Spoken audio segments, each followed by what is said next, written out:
Andre got to see Shang-Chi. And are we changing our relationship status with China? That and a whole lot more this morning on Midnight's Edge of the Morning.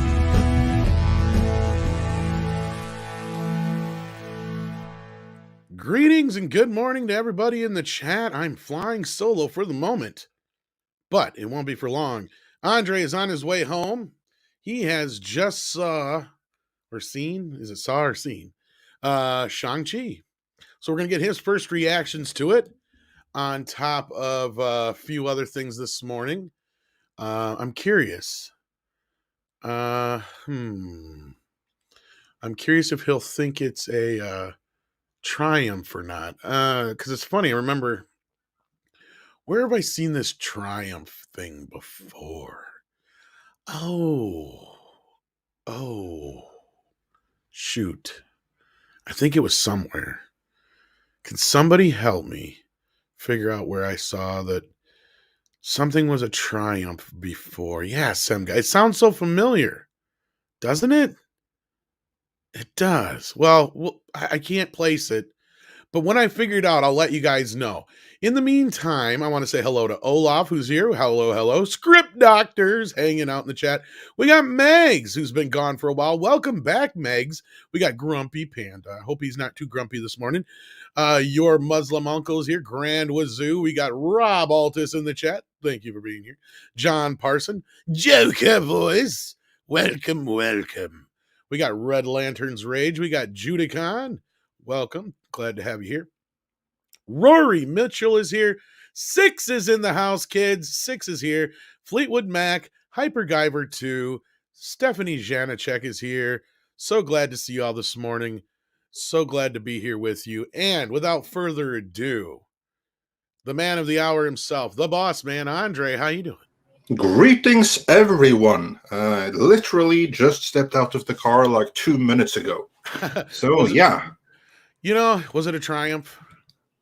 No, it was not a triumph. You know, I was scratching my head last night trying to figure out, where have I heard this before? And I couldn't figure it out, Andre. I don't know if you can help me out, but I've been trying to figure out, where have I heard something was a triumph previously to this? But I don't know if you can help me figure it out. Yeah. But you know what? I do have some flashbacks of something like this happening before. The two of us, we were on the stream, and it was another movie that was a supposed triumph in every single way. Oh. And then we got into the stream, and I had seen it at an early screening before it opened in the US, just like now. And then, I don't want to jinx us now, but then all of a sudden, as I started breaking down the movie and why it was absolutely no triumph, the whole stream just gone. Disappeared. Yeah, disappeared. Like tears in the rain.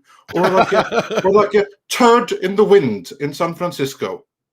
A turd in the wind. Yeah. And you'll have to say this name. I'm glad you're here because I couldn't say it. I'm like, I got a super chat from and I can't say it. Oh,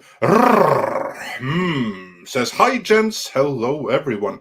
And also, I saw Mags is back in the chat. I was almost about to reach out to wonder what happened. Yeah. So glad to see you back again.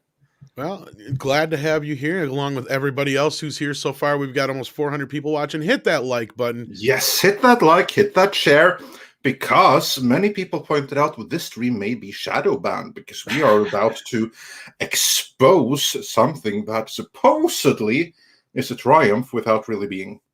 Yeah, I waited till the last minute to change the title, folks. For that specific reason. We could have promoted this a little more. We could have worked it up a little bit more, like, hey, Andre's seeing Shang-Chi, but we didn't want to draw. We learn from bitter experience. and so for the review, I think we're going to have to call upon the services of Not Some Kid. We'll see. One more time.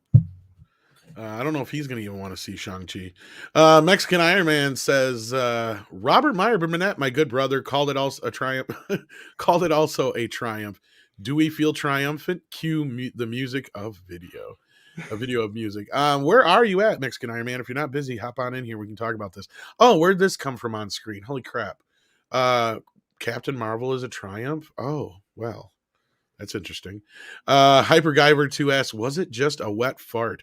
Well, we're We're going to get going to into get that. into it. We're going to get into all of that in detail. And just so everyone, like, if you really want to see the movie and you don't want to be spoiled, don't worry.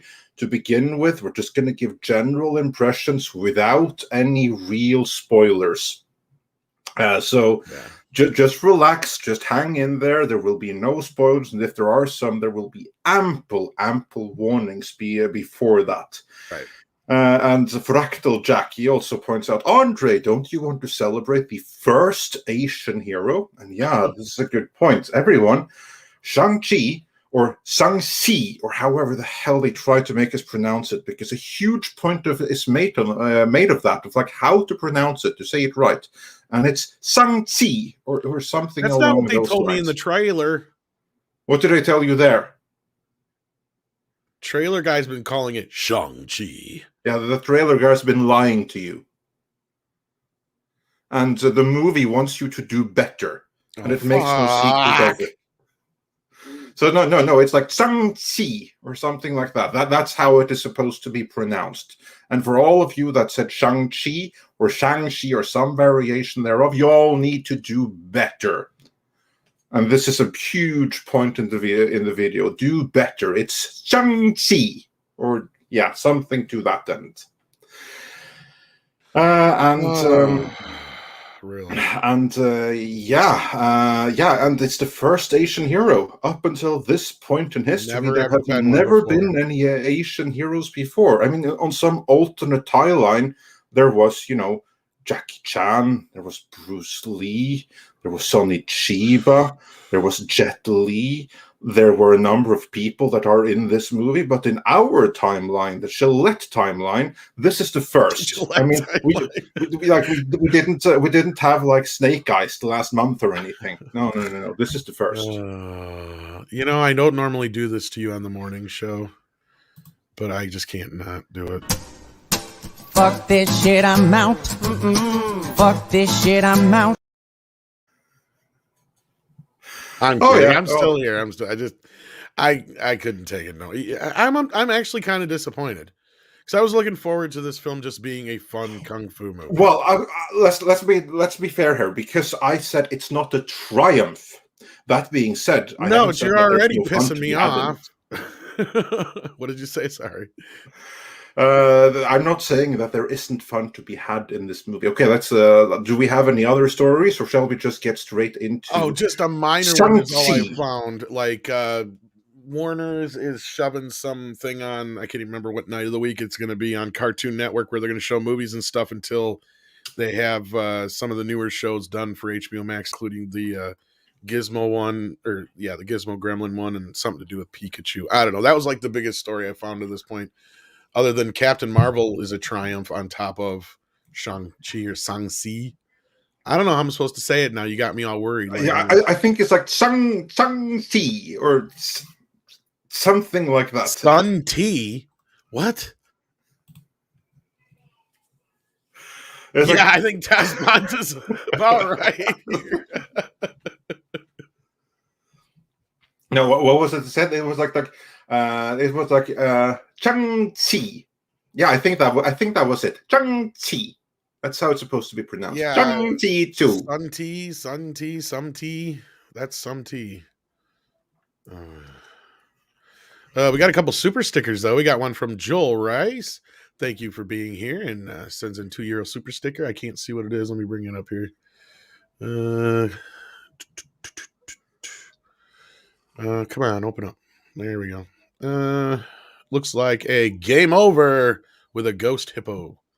Uh-oh. That doesn't sound good. Not good for Shang-Chi or Shang-Chi or Sun-Ti. I got it the second time there. I got it the second time? Yeah, the one in between there. You got it pretty good, I think. And then we had a super chat up before that this morning, too, that I cannot bring up on screen anymore, but I'm trying to, I can't get to it now. Gosh darn it. You'll have to bring it up on your end. But we got a super chat here from Primer. It says, did you guys hear that Disney is rebooting the Rocketeer? It's going to be a woke piece of crap. Where the new Rocketeer will be a Tuskegee Airman. shaking my head. Yeah, I heard a little bit about it, but I have not gotten deep into it yet. I seen Doomcock put a video out about it, but I haven't seen the video itself. Just heard about it the first time the other night, and I don't know. Again, I don't know enough to comment other than I'm not surprised out of Disney. I don't know. What do you think about it, Andre? Did you hear anything about I it? haven't really paid attention to it. Honestly, I haven't even seen the original. Pretty much what yet. I know about it is what you see on screen here. Like, that's pretty much it. Yeah. So I'll defer opinion for the time being, but of course it does it does seem to like fit with the times and everything. Script Doctor wonders, was Shang-Chi or Shang-Chi or something T given an Anglo name living in America because his real name was too different? Fuck's sake. And the answer is yes. They make like a point of that too. His American name is Sean. Sean. Sean. And so like Aquafina mocks him for like, wait, so you went to America to come to hiding and your real name is Chang and you changed your name to Sean. I was like, Sean Sneeze? Yeah, there you go. So yes, they did make a point of that, and his American name is Sean, and they do make a point of that actually with like the real Chinese name is something that connects you to your past and your ancestors and all of that jazz. Like very, very obvious pandering to the CCP. Yeah. And that's kind of like the thing with the movie itself is that it's not a bad film. It's not that. There are many, many interesting things in it. There are many good things in it. What it feels like is like 3 or 4 movies, all 4 good movies, which are but completely different movies. So you have 4 different movies, 4 good and completely different movies. Say you have Hero. You have Crouching Tiger, Hidden Dragon. And then you have some Adam Sandler dribble. And then you have your standard Marvel fare, like Thor the Dark World or something. Wow. And then you put them all into a blender and you mash them together. That's funny because I heard Adam Sandler wasn't going to be shooting in China. Yeah, that's... neither will Marvel anytime soon. So they have something in common there. But anyway, but anyway, that's kind of like the issue with the movie. That it seems to be like a mishmash of 4 distinct movies that don't jive together well. And now all of these 4 different movies are all good movies, but put together, this is a tonal mess, a complete tonal mess. Part of it is like Overture to China. It's like Hero and Crouching Tiger, Hidden Dragon, and then suddenly you go to Adam Sandler's Stupidity, and then you go back to Epic China, and then you'll get like a whiplash when we suddenly get into like really overblown Marvel epic CGI crap fest and all of that. So it's like a really schizophrenic movie that doesn't know what it wants to be. Oh Lord. Well, I believe it was Darius Munchausen who sent us in the super sticker, but I can't bring up what it was. Yeah, okay, but I can fix that behind the scenes here. Let's see. Darius Munchausen sent us a popcorn super sticker. Oh, get it ready. Yeah. We're gonna break into it here. And then we already got the one from Mexican Iron Man. Hyper Guy ever wondered, was it just a wet fart? No, because like those 4 movies are good movies. So there's loads of good scenes. I just think they fit together very well. And then Stephen Otten said, "Hail Andre, Tom, Wrenches, and chat. I wonder if they'll bounce us off the air like last time." Yeah, fingers crossed. We are certainly shadow banned, I see, because we have 700 something people watching at this time, and given this topic, we should be more than 1,000. So if you all can help us overcome that shadow ban by smashing that like, we're shadow banned on that stream, that would help. So yeah, we're dealing with the touchy topics here. So help us overcome that shadow ban. And STR Red Wolf wonders for $5. The real question is it worth seeing it first run, matinee run, waiting for streaming, or renting it from the Redbox kiosk? You know what? I'm going to say that that depends entirely on what kind of movies you like. To me, this was absolutely no triumph. And if I, now having seen it, if I were to go back like 3 hours in time and tell myself, just based on the kind of movies that you're like, I would have said, you're good waiting for this another month. Hell, you're good waiting another year. Actually, you're good not seeing it at all. Yeah, it's like fun times, but it's not. But it's not like, it won't change your life. Let's put it that way. So yeah, we're being shadow banned. As you can see, it's not on the left here, and we're always like the top row when we're live for my thing. Look at this. Clear the fuck down here.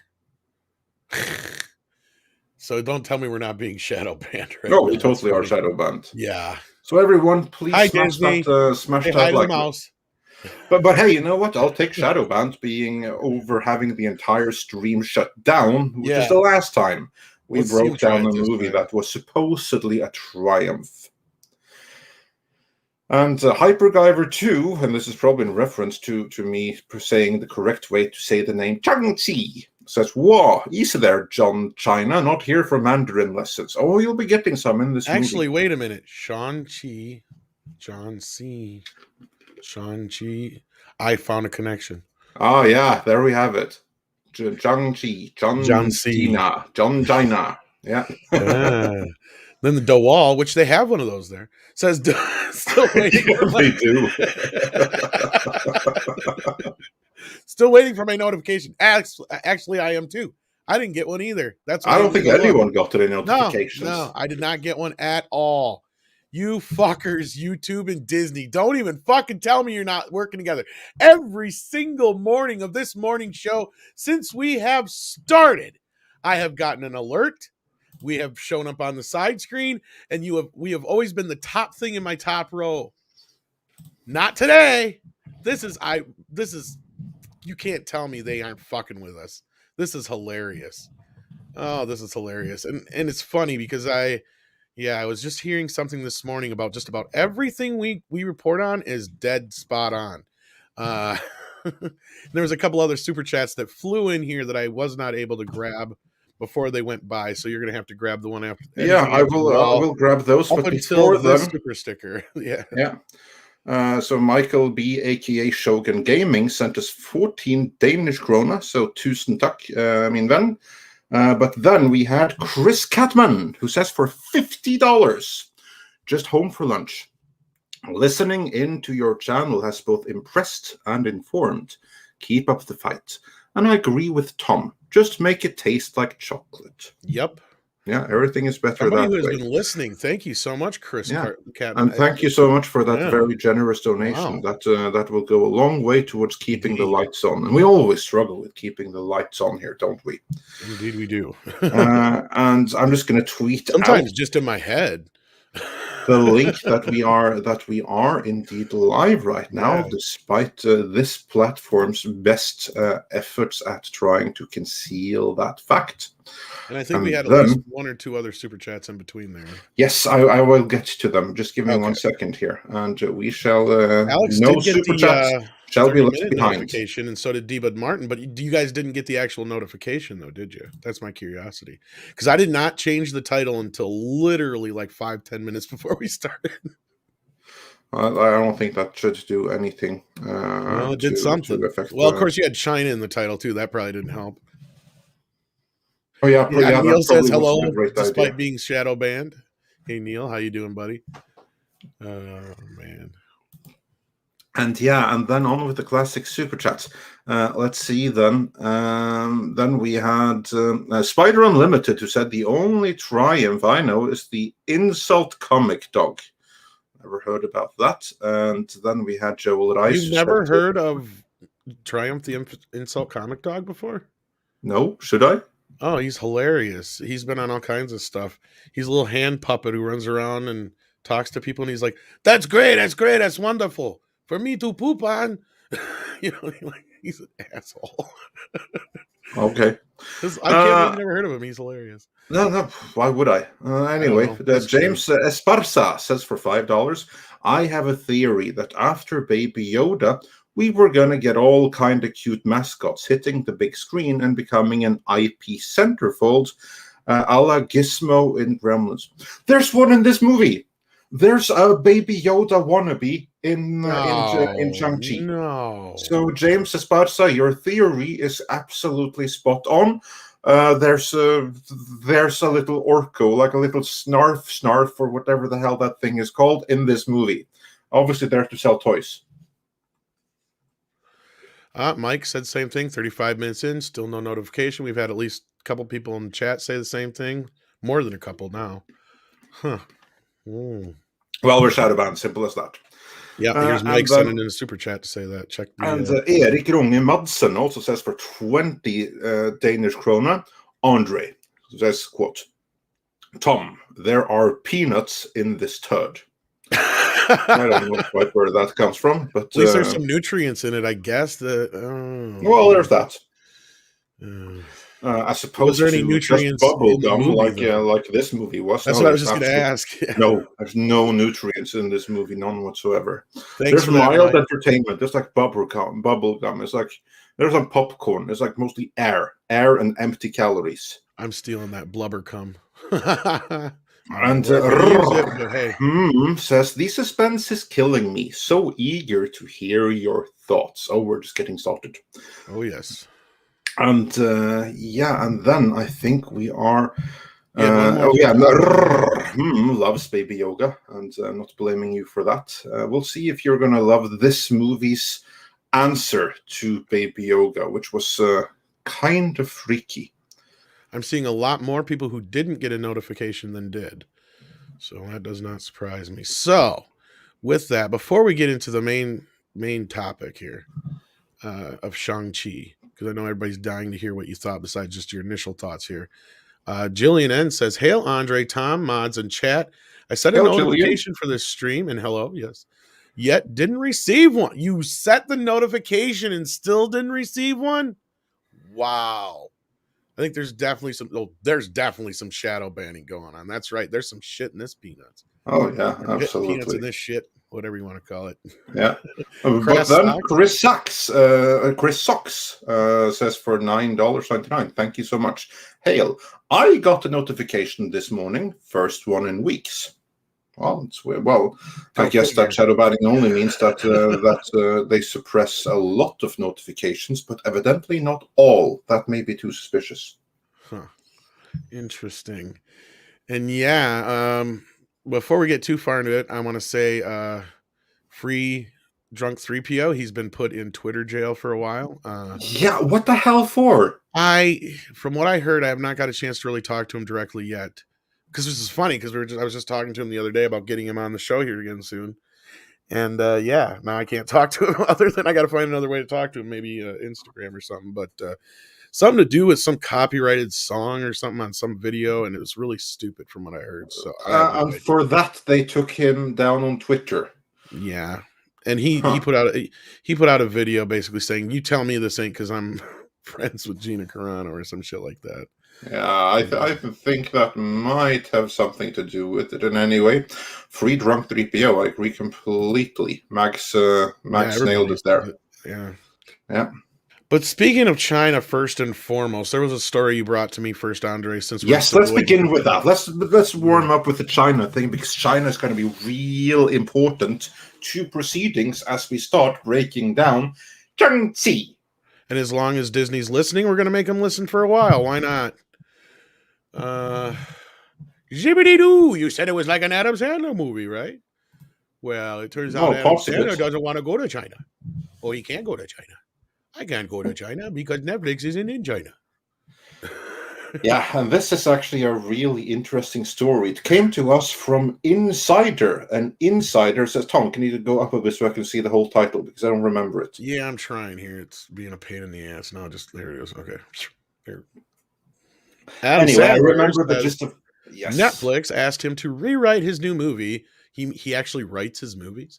So it wasn't set in China because the company doesn't do business there, according to To me, Insider. this is very, very interesting. And to answer the first point about rewriting his new movie, they may tell him, "Hey, rewrite your movie," and that only means that he, as producer of his movie, is going to delegate to the peon writers below him to actually do the rewriting.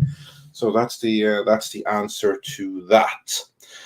But yeah, this is actually very interesting. This is a really telling story because this is something we've been speaking about for some time, ever since the article in one of the trades where they were basically breaking up with China, telling the entirety of the industry that we thought there was going to be a ton of money in China, and there wasn't. They screwed us. They played us for fools.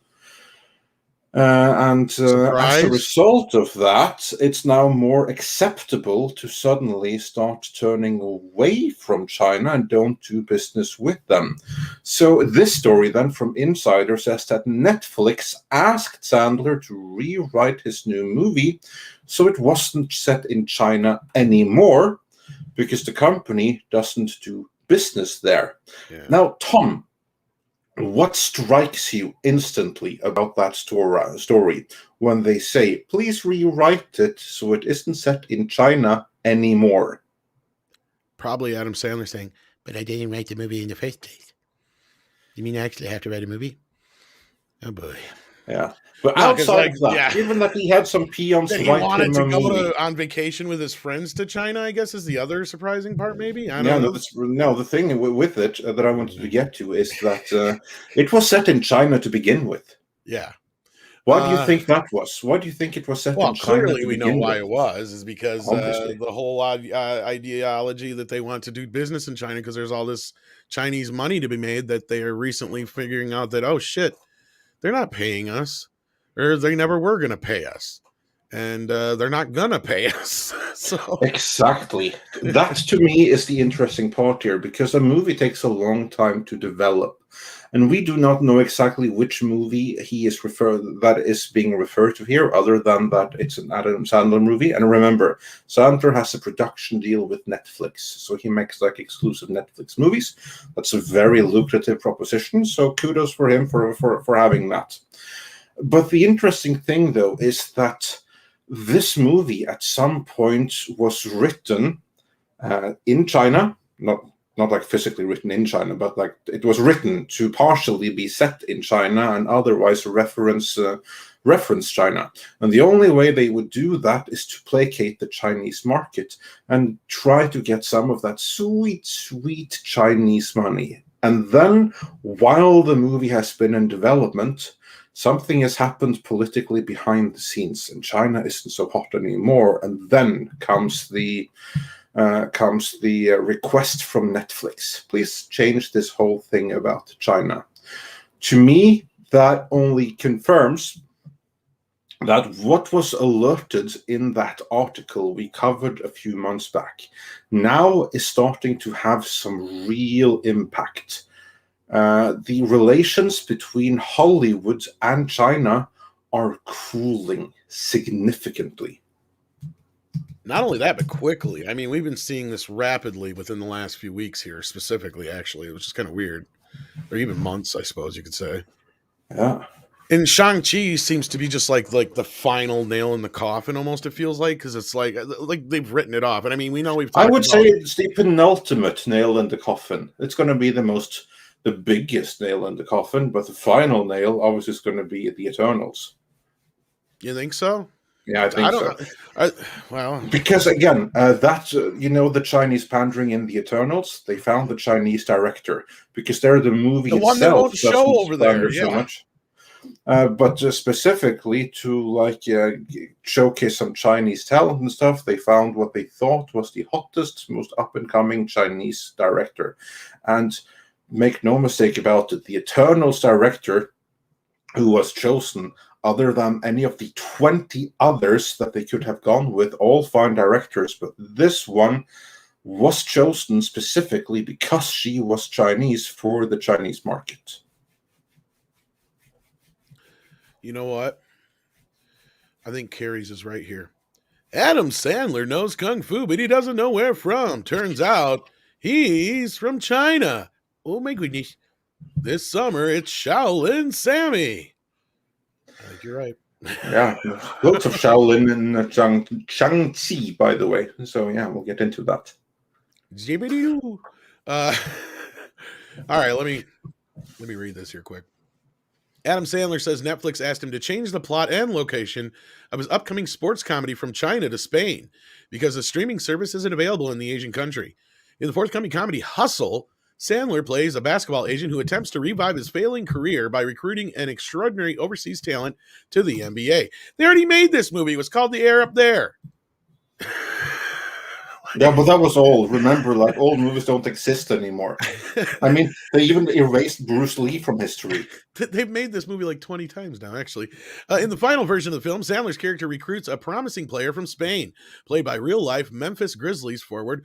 I'm going to muck this name up. Juancho Hernangomez? Okay. During an interview with the Dan Patrick Show, though Sandler said, it was written originally and I can't find a player in China, and somehow Netflix is not in China. So we're like, would you guys please make the movie somewhere that's not China? So the next thing you know, Sandler added, I'm in Morocco. There you go. Despite the growing success in parts of Asia and Japan, Netflix is unavailable in China, the world's second largest economy for the U.S. The streamer is also unavailable in Crimea. Am I saying that right? Crimea? Well, yeah. North Korea? Crimea, I mean like it Crim, Crimea, like yeah. the Ukraine? No, Crimea, North Korea, and Syria. Last year, Netflix CEO Reed Hastings told CNBC that the company was not focused on cracking the Chinese market.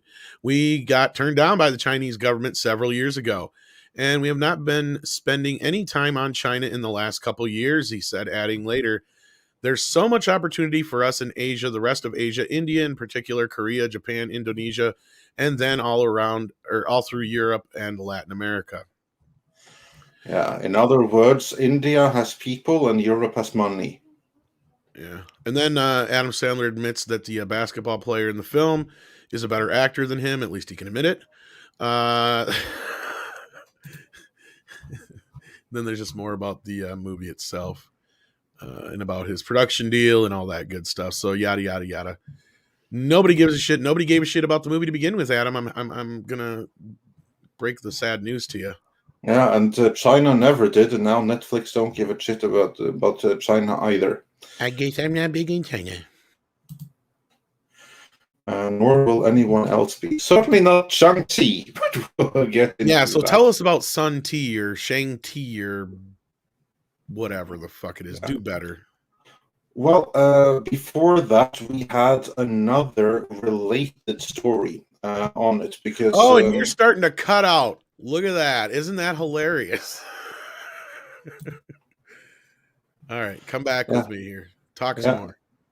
Give me let's see. There, that should be better, hopefully. Okay, so far so good, because you were so far so underwater good. They're pretty bad. Yeah. So I bet Rob Schneider was pissed because that means he's got to write this thing all over again. I'm kidding. But anyway. Well, we shall see what they will do.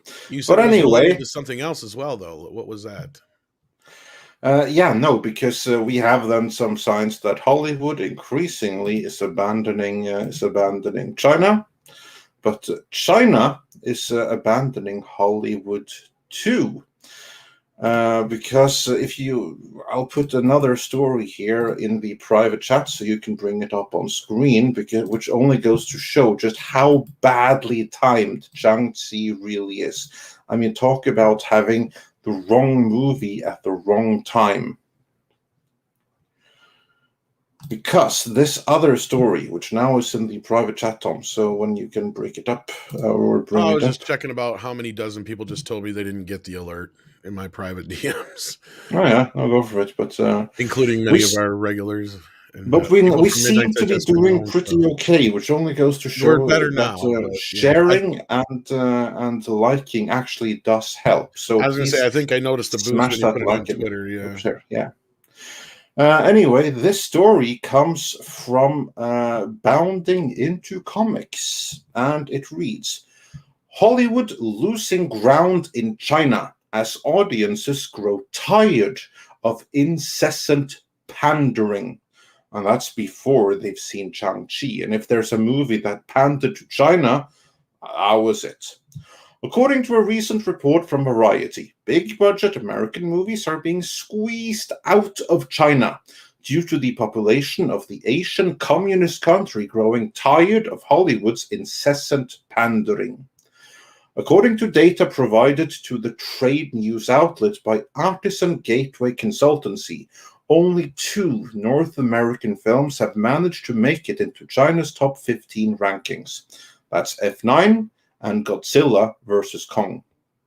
What's more, report author Patrick Frater indicates that Hollywood's share of the China box office market in 2021 has collapsed to a shocking 9.5%, as in the first 8 months of 2021, Hollywood titles have been chart toppers on just 8 occasions, driven by an aging Fast and the Furious franchise, and over 2 weeks by a re-released Avatar. The breakup appears to be mutual, with Chinese audiences having increasingly become tired of American movies pandering to them. I think that the conversation went like this. Hey, where's our money? We're not giving you any. All right. I think that's a big part of it here. Very big part of it. And then we're moving on to the Marvel things. Frater further reports that Disney Marvel titles haven't been released in China since Avengers Endgame in April 2019. So that's a 2-year window right there. In fact, he continues, Black Widow still remains without a release permit in China, adding fuel to the recent speculation that both Shang-Chi and The Legend of the Ten Rings and The Eternals have been banned in China, a move which would potentially deal a pretty big blow to the House of Mouse. This particular speculation was first sparked when, a few months back, the CCTV6 China movie channel aired a list of upcoming release dates for various Hollywood-produced films, which completely omitted listings for both of Marvel's upcoming tentpole films. And yeah, that's basically the gist of the story. So the Chinese are fed up of American movies pandering to China.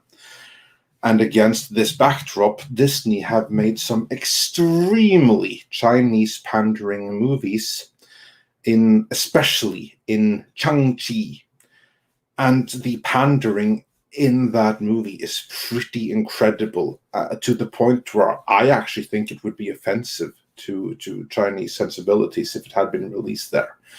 I'm not Chinese, I don't know too much about the culture, but I do think that this movie was particularly tone deaf.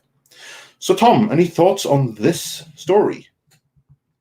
Other than I'm not surprised. I mean, we've been kind of saying that this shit ain't going to work out for how long now? I mean, we've been bringing this up for years that this is just not going to, I mean, what else can I say to it? Not surprised. I mean, and I don't see Shang-Chi making any difference, and I doubt there's much else that's down the road that's going to make any difference. I don't know if Ghostbusters is showing there, but besides Ghostbusters and Spider-Man, I really don't see any other American films doing shit over there this year, so not surprised. Yeah, indeed. So times are indeed a-changing. And against that backdrop of very cooling relations between China and the US, politically as well as culturally, Shang-Chi was the worst movie to make. I mean, Marvel, they have had this idea, not idea, but this tendency to put out the right movie at the right time And so they were able to catch a cultural moment, like it happened with the Avengers, which changed the world when it was released. And it happened again with the Black Panther, which became a cultural phenomenon. And with Shang-Chi, they obviously were trying to repeat that. You know what Shang-Chi is? That is Black Panther Chinese edition with the Chinese Wakanda and everything. Oh, I'm They not were surprised. hoping to basically make every Asian American completely ecstatic with the movie and make China love it and everything. But I think they put out a really tone-deaf movie that, to me, actually seems insulting towards Chinese sensibilities. And I got to correct myself. There's no way Ghostbusters is going to be in China. The chat just reminded me that they don't allow that over there. I forgot. Yeah, Yeah. no, they're not too happy about Yeah, that. no ghosts. I forgot. Yeah. But I mean, maybe Dune will be over there. Who knows? But yeah, so outside of maybe those two films, I don't see anything doing it. Yeah. Yeah. So anyway, back to the point. Yeah, let's get caught up with super chats. Then we'll start Yes, let's breaking do that. down Shang-Chi. So let's do that first. But we had Michael B, aka Shogun Gaming, sent us Unicorn Super sticker, and then it's going to refresh here, so we get all the new ones. Then we start breaking the movie down finally. Then we have, let's see here. Well, TR French makes a good point. I ain't afraid of no ghosts, but China is. Yeah. We got Rod Thunderheart in the chat. Just thought I'd say that. Yeah. Mexican Iron Man said, check Twitter, please. ASAP. Unbelievable. Oh, okay, let's do that. Well, I did that. That was, yeah, he was where he's saying he didn't get the notification. Okay. Yeah, well, we've had this before, so I'm not honestly, I was anticipating something along those lines. But thanks for the notification in any event. Really appreciate that. And then we had Daniel, who says for $10, I could have sworn that as a kid, I was a huge fan of Bruce Lee, Jet Li, and Jackie Chan because they were badass. But that must have been a fever dream because I obviously don't like people from Asia. Yeah, no, apparently you don't. Neither does anyone else who is Western. So we need this movie to show us the error of our ways. That seems to be like the theme going on here. PRK4 Pacific says, I love you, Tom, but please stop doing the Adam Sandler. Well, this is my real voice. I stopped doing that voice like 20 minutes ago. And Dash Attack says for $9.99, Hail, sorry Mommy Susan giving you all a hard time. Maybe it's time for us all to go to Odyssey. Also, the pronunciation lecture is stupid because nobody ever heard it pronounced before since it was in the book only. And yeah, that's a very good point. But they do make a point of it in the movie, and a big one with the Chinese names in general. I got a big question here. 1903 Texas reminds me, is Chun-Li in the film? No, so Disney couldn't even get that right. Just like with Warner and Mortal Kombat, Chun-Li was snubbed again. Oh, man. Of course. Yeah. No justice for Chun-Li. And Primer says for $5, a bit of a random thought, but I'm surprised that Disney hasn't done a wokeified reboot of Underdog yet. Maybe it's further down on their list. And to that I say, don't give them ideas. I don't know if they'll be doing that anytime soon. Didn't that Underdog movie kind of flop? I no clue, never heard of it. Oh, yeah, they did one a couple of years back with Jason Lee. And then Martin Winter says for 5 Swiss francs, are we surprised that Hollywood and China cooled? No matter what Sina said about Taiwan, U.S. carriers are with quads in front of China's sea. So yeah, let's hope that they're able to do some good work there. And ActionCom says for $5, so if China is out, who is the next country Hollywood is going to try to woo? Will they even consider the United States? No, I think we got the answer in that Adam Sandler story, didn't we? India. India is next, not in Europe. Well, and they went to Morocco in Adam Sandler's movie, so Yeah. there you go. And you have to say the name, Tom. Rod Thunderheart. And he says, "Hail, Andre. Hail, Tom. My brother is out of the hospital and back home here. He still has to go back in 4 weeks, but he's well on his way to healing." Oh, we're so glad to hear that. We're so glad to hear that everything is great with the two of you and that you're both healing. So very, very glad to hear that, Rod. And with that, Yeah, we let's finally get got over 1,000 people watching. Shang-Chi proper. So I'm glad. Now, there may be some mild spoilers. We'll do heavy spoilers later on. But to begin with, there will be some minor spoilers. So if you don't want to hear any of that, maybe check one of our earlier videos or something. And if you're still here, then on your own head be it. Oh, and Polly says, that was Rob Altis because this keeps on moving. But Polly says, "Andre, I got my tickets for tomorrow night.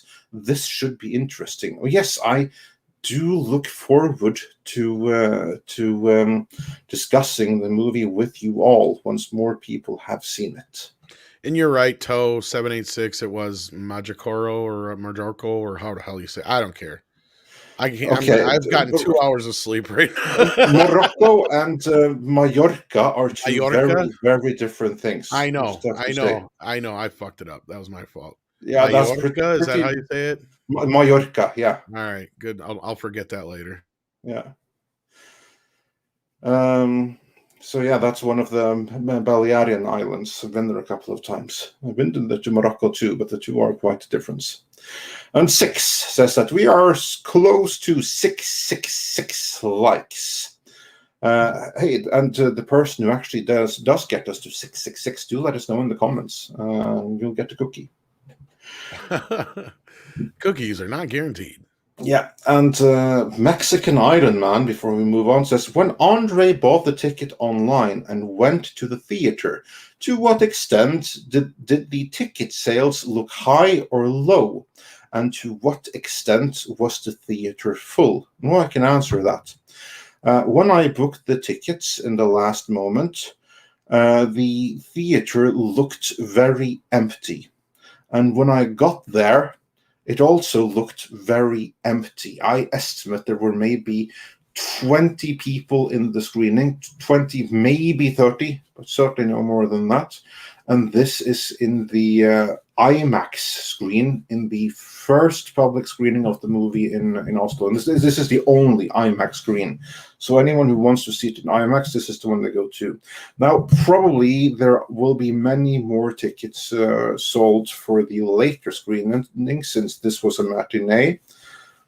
But you would expect there to be more seats taken at a premiere screening like this, pandemic or no pandemic. So far, judging from that one screening, not a huge hit commercially.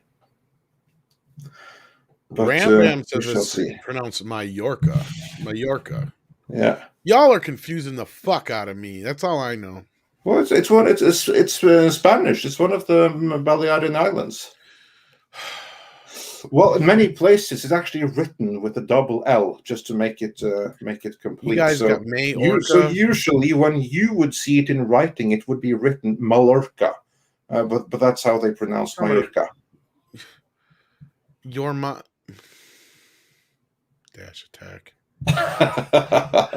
And Paulie says that he's out, no spoilers, please. Well, actually, yeah, Paul, that's what I mean. You just head on out and you go enjoy the movie. Looks like 6 has the virtual cookies, so you'll have to ask her when you're 666.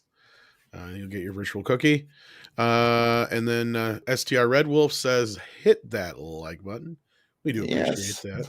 And with that, we have a guest that I'm very happy to have here and to break down the movie with us, or even just to ask me questions because he may not have seen it himself But I'm yet. sure he has something to say about the China thing. So Oh, welcome, I'm sure he does. Welcome. Thanks for joining us. Yeah, I'm sorry. Ran around, did some work, had to pop back in. I was very happy recovering this subject today.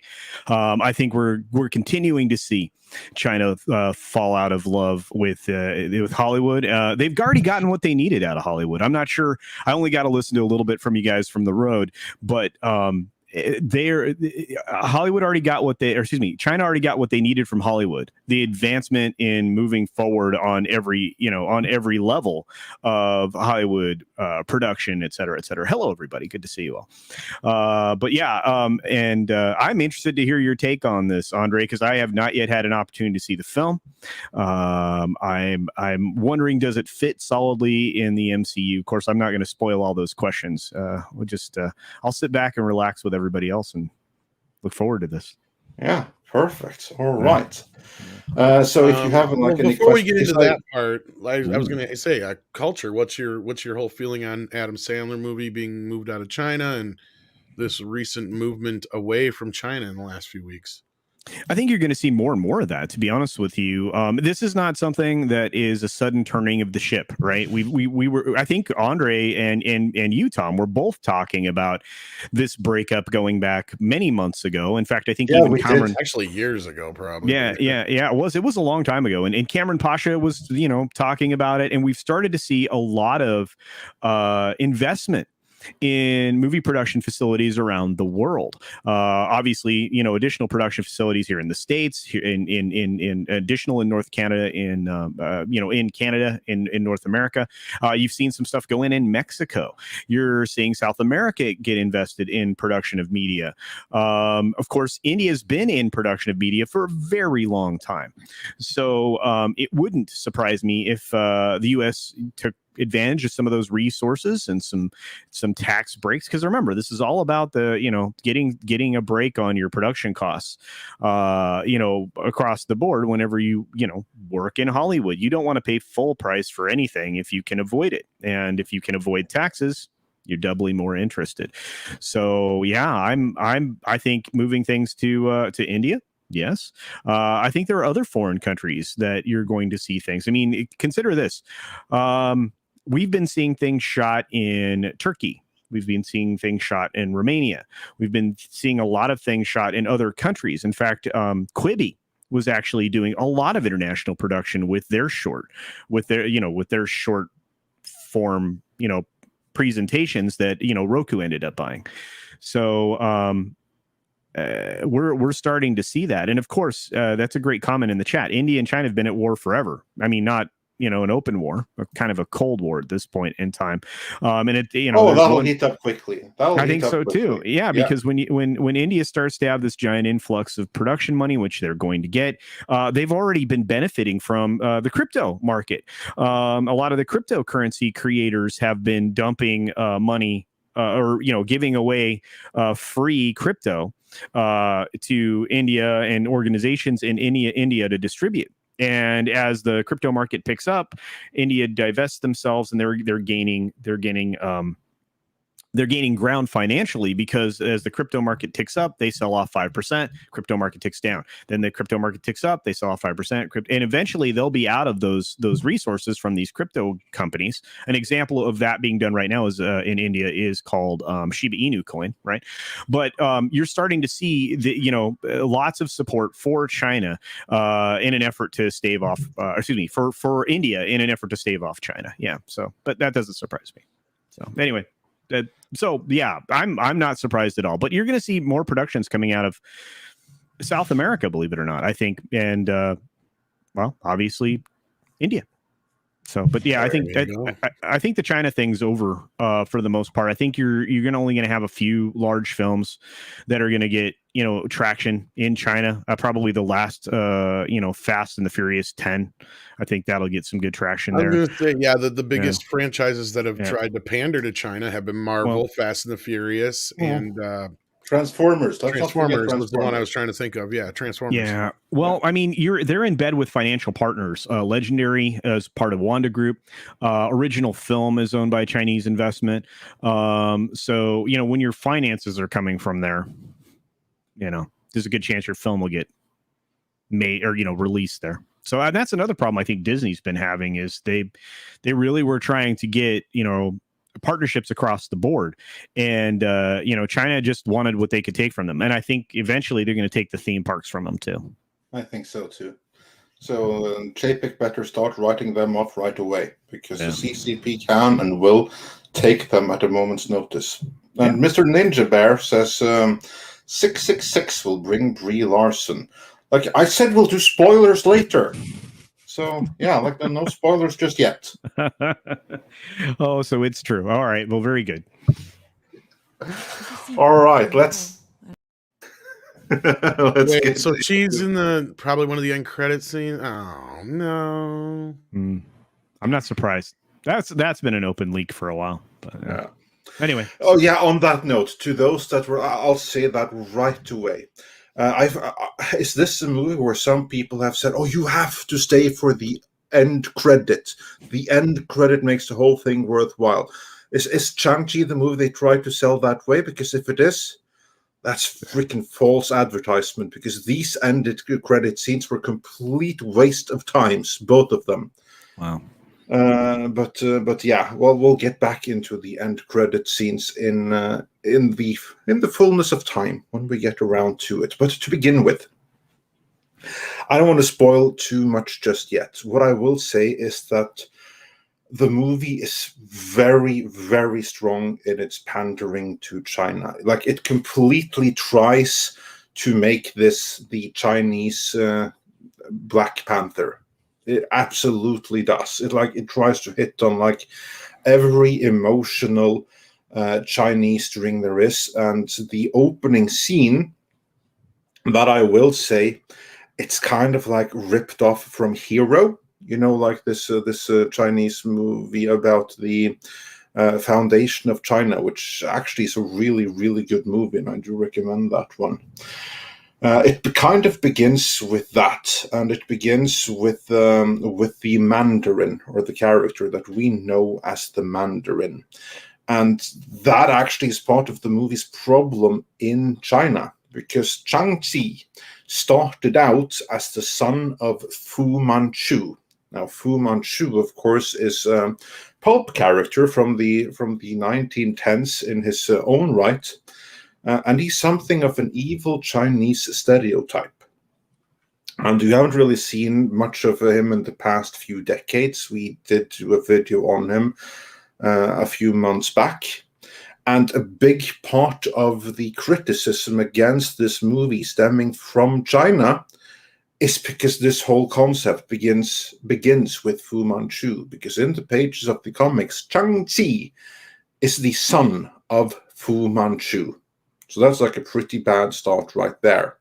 And the complaints in Chinese social media is that this movie is fundamentally tainted because it's the son of Fu Manchu. And even if they change the name Fu Manchu, it doesn't change the fact that it is Fu Manchu. And now that I've seen the movie, it totally is Fu Manchu. Yeah, he doesn't look that way. He doesn't have the mustache and and all of that. He doesn't have that. He doesn't look like Emperor Ming. But in character and in motivation, it totally is Fu Manchu. It's a 1,000-year-old Chinese man who uses supernatural means to grant himself long life and do world conquest. And in the beginning of the movie, we see him conquering the Ottomans. We see him conquering the Romans.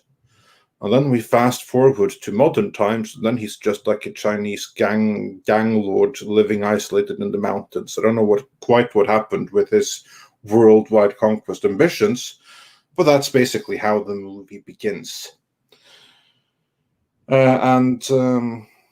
And yeah, so that kind of mixes the whole or colors the entire beginning of the movie, because there you have a character who is Fu Manchu in all that name, who is then mixed with this complete hero rip-off footage. And that's something they think is going to appeal to the Chinese. I think the Chinese are going to recognize it as extreme pandering. And then we cut to Shang-Chi himself, or Sean, as he is called, because he's just some guy living in San Francisco with his will they won't they girlfriend Aquafina, and they're kind of losers, don't really do what their parents say, slightly disrespectful for their elders. Like, this stuff is all going to go down amazingly well in China, Wow. And suddenly and out of the blue, he is suddenly brought back into the world of his father, the Mandarin, to rediscover his past and his past traumas and his family history and the greatness of Chinese culture. And the way that they discover this is basically through the Chinese Wakanda, which is where his mother is from, and that's actually a really good scene where Fu Manchu and Shang-Chi's mothers meet. That's like a complete rip-off of Crouching Tiger, Hidden Dragon, but that's like possibly the best scene in the entire movie. And she's then the guardian of like this halfway in our dimension, halfway not in our dimension, Chinese Wakanda, where they are basically guardians of a gate that's filled with horrible, horrible soul-sucking creatures that must be kept out at all costs. And then you have some cameos in there, like Wong is there and the Abomination is there. You've seen that scene in the trailer, right? Yeah, then you've seen the scene in the movie. Like, really, that's all there is. I figured that's what it was going to be. I think I remember saying that on one of the morning shows. But so all they're doing is reintroducing the character? I think that I wouldn't even call it that. It's more like a cameo. There's like no reintroduction. Oh my god, what a waste! What a waste! I mean, the Abomination, he doesn't even have 1 minute of screen time. Bait and switch. Oh yeah, totally. Wow, that's disappointing. So that's kind of but basically that's the kind of the setup for the movie. I don't want to go into too much spoilers right here, but that's the setup for the movie. That's the story. It's basically for them to go and discover the Chinese Wakanda and celebrate the greatness of Chinese culture there.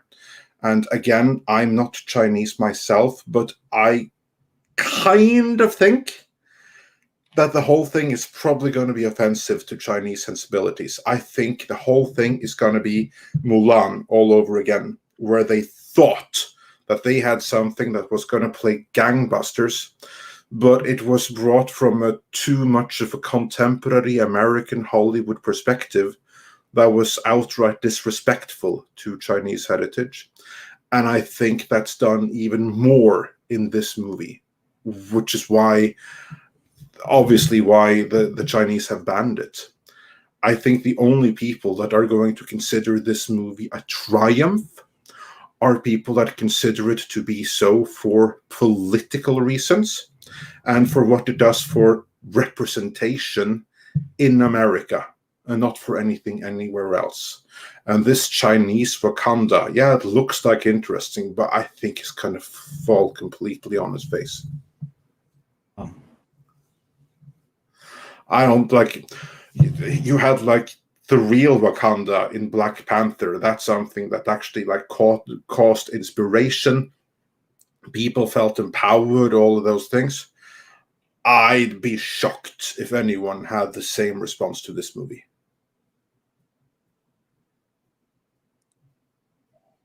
Wow.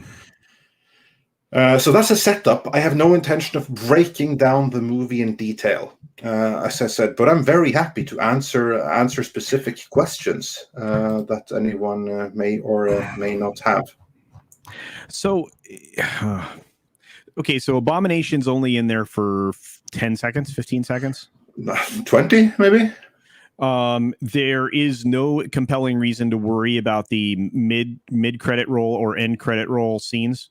No, far from it.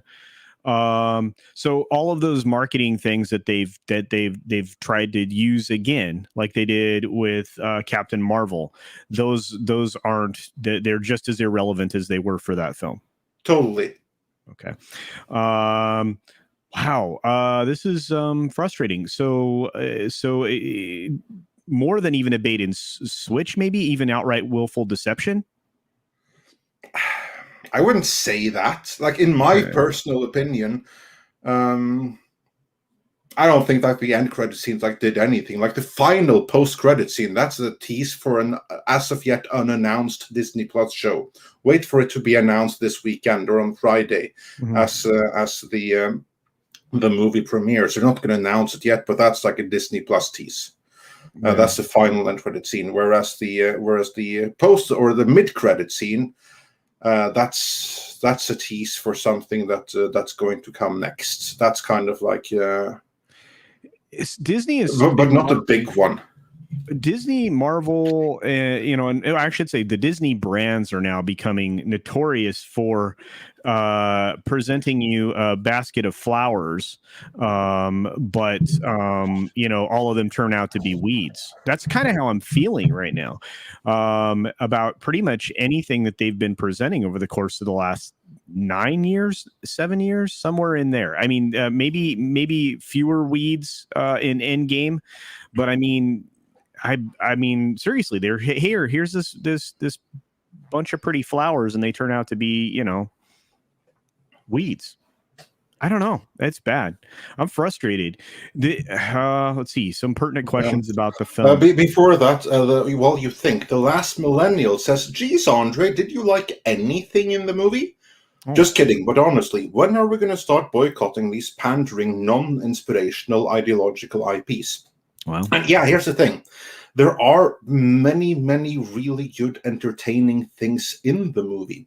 Like the guy who plays Shang-Chi himself, he was good. The guy who plays who plays Fu Manchu, and I will call him Fu Manchu because that's who he is. He was really good. I mean, he was amazing. I'd love to see him get loads more screen time. Hell, I'd love to see him get a standalone movie. You know what they should call it? Fu Manchu, because that's who he is. So yeah, many of the actors are really good. The action scenes are really good, but honestly, I was like distracted by many of them because they're such obvious ripoffs from Hero and Crouching Tiger, Hidden Dragon. And when I mean like ripoffs, I mean like they're shot-for-shot remakes. Yeah. I mean, like one of the most pivotal scenes in Hero is recreated shot for shot in the trailer. That's the strongest part of the movie. Wow. See, I was going to ask a lot of people, and this is just a question for you, Andre. A lot of people tried to present this film as a Jackie Chan film. Like this is Marvel's Jackie Chan. No, far from it. Okay. All right. Absolutely not. Absolutely not. There's I'd take a Jackie Chan movie any day. Okay, so it's not Jackie Chan humor, it's back to Marvel Joss Whedon humor? Actually, here's like the thing, because there you hit on one of the problems that I had with the movie. Because this isn't one movie, it's 4 movies. This is 4 movies that are each of them very good, but completely different, and they're blended together. There's a standard Marvel generic comedy in there with a standard Marvel movie. And that's good in its own right.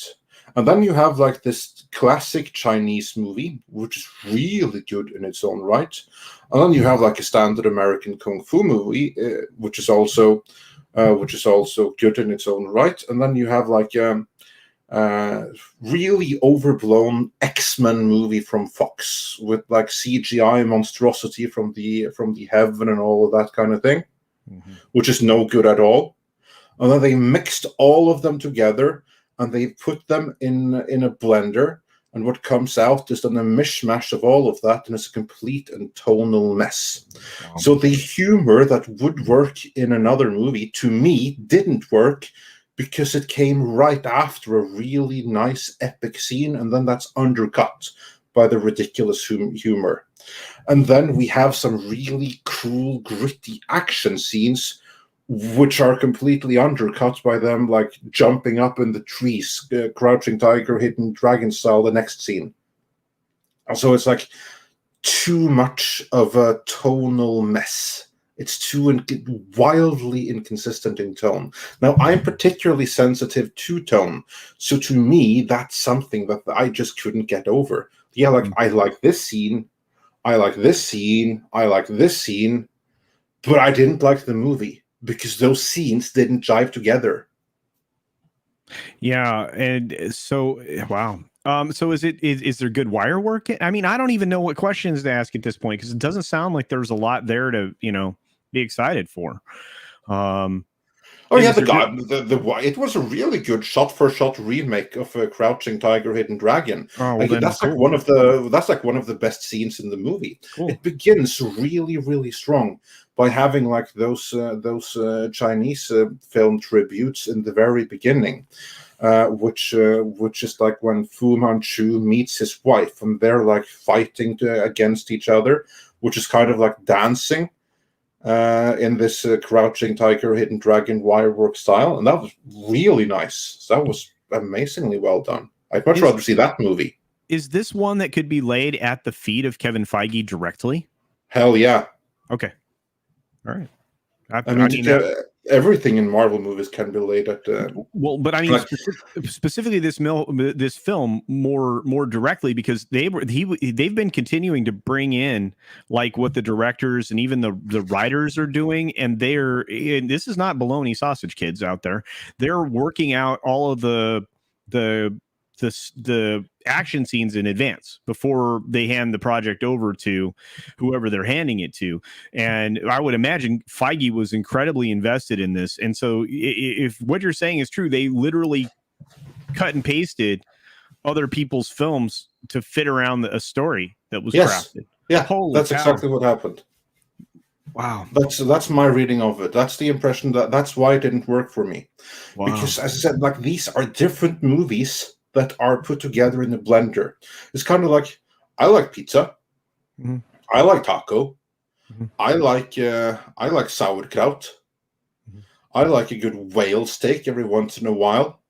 But if you put all of those together in a blender and serve what comes out in one meal, it's not going to work out too well. And that's what they did here. And Dash Attack says, was there a big green dragon that talks in the movie? Yes and no. And that's a no to the talking part. But beyond that, yeah, there's many big fantasy animals. All of those fancy Chinese animals that you see like in parades and in statues and stuff. They're all alive in here, in Chinese Wakanda. It's interesting because I mean, I'm going to go back to the villain. Fu Manchu is a really cool villain, right? I mean, and it wasn't even originally Marvel. I mean, that particular character was crafted in the 30s, I think, based off. I think it was 90. It was much earlier. Yeah, he was crafted in like 1914 or thereabouts. Oh wow! Okay, all right. Because I know that there's a bunch of films that had Dr. Fu Manchu and a bunch of stuff, and I think Marvel, sometime in the 70s took it over and adapted. Yeah, they had the comic book license for a limited time, and that's when they created Shang-Chi as the son of Fu Manchu. And then when they gave back the license to Fu Manchu, they could obviously keep Shang-Chi because he was one of theirs. I thought those comics were good, and it doesn't matter. I mean, I'm old, so that's something for someone from the comics that was good. Is Razor Fist? He was cool. Yeah, he was really cool. And he had a badass car, and he has a good taste in music. We didn't actually hear it, but there's like a scene from his car where you can like see his playlist, and I caught one of the songs in there. Oh, cool. Tommy the Cat by Primus. Oh wow, awesome. that was a pretty cool reference. Oh man. Man, well, at least it's as bad as I expected. No, again, it's not a bad movie. It's not like Really? nothing here is it's not bad. It's just not good. Because again, I had fun with this part of it. I had fun with that part of it. I had fun with that part of it. It's just that it didn't mix together. To me, it didn't jive together. So I'm not going to say that it's a bad movie.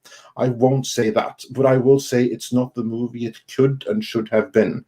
It's a movie that had an ambition of being the next Black Panther. It's a movie that had a very lofty ambition of becoming a cultural phenomenon. You can totally tell from the movie, from the marketing to it, how they're like trying to suppress the history of there actually have been Asians in film before, but they were trying to make this like the first of its kind. And I think that was the big mistake here. Instead of just trying to make the best possible movie, they tried to do all of these things. One is going to appeal to China, that's going to appeal to Asian Americans of all breeds, and to everyone else, and to celebrate Chinese culture. And it just tried to do too much at the same time. And it was attempted by someone who was obviously high on the success of Black Panther when they did it. And they just failed. But they didn't make a bad movie. I wouldn't say that. But it's certainly not the triumph that it's being billed as. That it most certainly is not. Yeah, I mean, right now the trades are trying to spin this as, this is going to be wildly popular, hugely successful, worldwide phenomenon. Yeah. What do you how do I ask this question? Are Western audiences going to enjoy the film? I think that Western audiences are probably going to enjoy it more than Eastern audiences. Okay, all right, fair enough. Because that's who it's made for. And Rory Mitchell says, I like Andre's analogy. It's like ordering a burger at a restaurant, having them serve you a salad, telling you that's what you ordered, then arguing a salad is better for you, now eat your burger. Right. So Yeah, kind of, but I like the analogy better of this is you putting pizza, taco, ice cream, sushi, and all of that in a blender. No, gross. Oh my God. No, that was worse than the first one. Holy cow. That's what the movie was to me. And we got a couple of super chats here. Mags says for $5, if this is a breakup, will Hollywood and Disney start to actually make better stuff? I don't believe they will, but want your opinions. And to that, I will say that breaking up with China is a necessary first step in making better movies, because then at least you will end the pandering to China. And that's one thing that made movies worse. But it's not the only thing. It's not the biggest thing. So there are many, many more steps to go through before movies will start making better again. What say you, Cultured?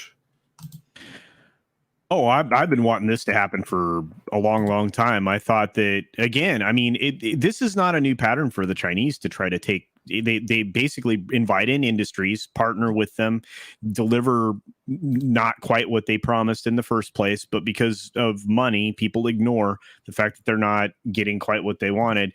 China, at that point, they take all the institutional knowledge and everything else, and they milk it out of the company, and then they set it aside. And the only examples of that outside of any industry that are like outside of those examples are in clothing and textiles. That's it. Those are the only industries so far that have had a lengthy partnership with the Chinese government, because they it's required to coexist. So this couldn't have happened sooner. I mean, I wish it would have happened. Yeah, I don't know, 5-10 years ago, 15 years ago. I mean, again, the problem is when you bend to the will of something else that's outside of your culture, you're compromising the thing that created the culture that people were consuming to begin with. And you know what? They're paying the price for that now across the board in every aspect of studio production. So, and what's even worse is when they are are not just compromising their own culture, but they're trying to create a tribute to that other culture without understanding it, and then they fail completely. We saw it in Mulan, and we're seeing it again here. Well, actually, anytime they've been bending over backwards to cater, that's when they failed, and that's when they're being resoundingly rejected by obviously not just the citizenry, which are obviously driven by the government, but by the government saying, you know what, you can't have permission to release this here. This doesn't. This, you know, there are 1,000 reasons why this doesn't represent, you know, Chinese values. You know, and it isn't enough to just cut out individual scenes that are, you know, pandering to a tiny little group in one country that wants, you know, their form of, you know, their pound of flesh is how I'm going to put it. You know, they you know, you can cut those scenes out in China. Well, they went from doing that to trying to pander directly, and it's been backfiring. And you know what, it good for both to just part ways and, you know, make their own stuff. China right now, very successful in-country films. And you know what? They're going to have a successful film market, and they will start to, you know, push things to the West. We've already had a few of their films, a couple of their propaganda-laden films travel westward here to the States. You know, so I think you're going to start seeing the direction move the other way. You're going to see a lot more, because Hollywood's destroyed itself. Well, not destroyed, but knocked themselves down several rungs.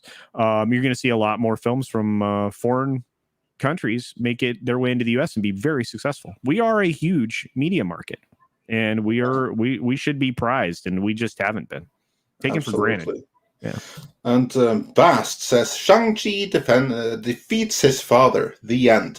Well, it's a little bit more complex than that. Actually, I wouldn't even use that oversimplification. But on the step there, at one point, I will say this: Shang-Chi, or however it's pronounced, he contemplates patricide. How well do you think that's going to play in a patriarchal culture like China? How well do you think that's going to go down there? And Gordon Davis says, I like the rings in the movie. Onion rings, engagement rings, ring around the collar. They actually reminded me of Sonic the Hedgehog's rings. The way that they were presented there. And Mag says, so they're basically ripping off better movies. I believe the proper industry term may be homaging better movies. And yes, they are homaging loads of better movies here. They absolutely are. And let's see what other comments that there are here that we might have. Let's see. Ryan says the wire work of that sort of kills my interest even further. Can't stand that absurd stuff. Running on leaves and leaping off of swords. Just dopey looking. And what if I were to tell you that that's actually the highlight of the movie? No, for fuck's sake. From there. Yeah, because I'm not a huge fan of that shit either. Yeah, that's the best part. And well, there's one character I haven't mentioned who's actually really cool in it, but we'll get into that. I don't want to highlight this anymore. And White Knight says, can this be blamed on Iger? Was it started under his watch? Yes, you can blame Iger and you can blame Kevin Feige for this. Chapek comes away from this scot-free, and depending on how the movie performs, this movie is going to be some really solid ammunition for Chapek to use against Iger and Feige. Well, Deadline is reportedly predicting a 90 million plus weekend for this. What world? Read carefully how they're presenting that, though. Read carefully. Okay, I'll bring that up. Yeah, do read it carefully and let us say what you say. Yeah. All right. And meanwhile, D. Bud Morton points out, so Andre is saying that it's a Frankensteinian abomination. Yeah, actually, this the movie, it is entertaining, but it is a Frankensteinian abomination put together of the leftover corpse parts of better movies. And I mean that literally. Like you can it's a stitched together corpse of different great movies. That doesn't sound good. None of this is appealing. None of it's appealing. But Where are again, they getting that's this just my number? opinion, and you may find great enjoyment. I mean, I found great enjoyments of the individual parts of the 4 movies that this is comprised of. I just didn't like how they meshed together. How are they getting this figure? By combining everything worldwide? Yes. Oh, Also, we're talking a 90 million worldwide opening. that is the dumbest fucking thing I've ever seen in my life. Oh, there you go then. Well, there you It's go. not the dumbest fucking thing, but it's pretty close. I've seen it. Disney, you're not fooling anybody now. Nope. Look, and that's the problem, Stop right? the Asian hate, Disney. But that's the problem now, is that now it's all about deception and media spin and control. It's no longer about the films that they're trying to put together. That's the problem with the narratively driven stuff. It ends up being just a waste, in my opinion. Maybe I'm wrong. And we have some classic super chats here that I can't bring up on screen, and we're just going to do those. Olaf van S says for €2. Andre, how was Marvel's Katie called in John T? Because Aquafina, her American name in the movie is Kate.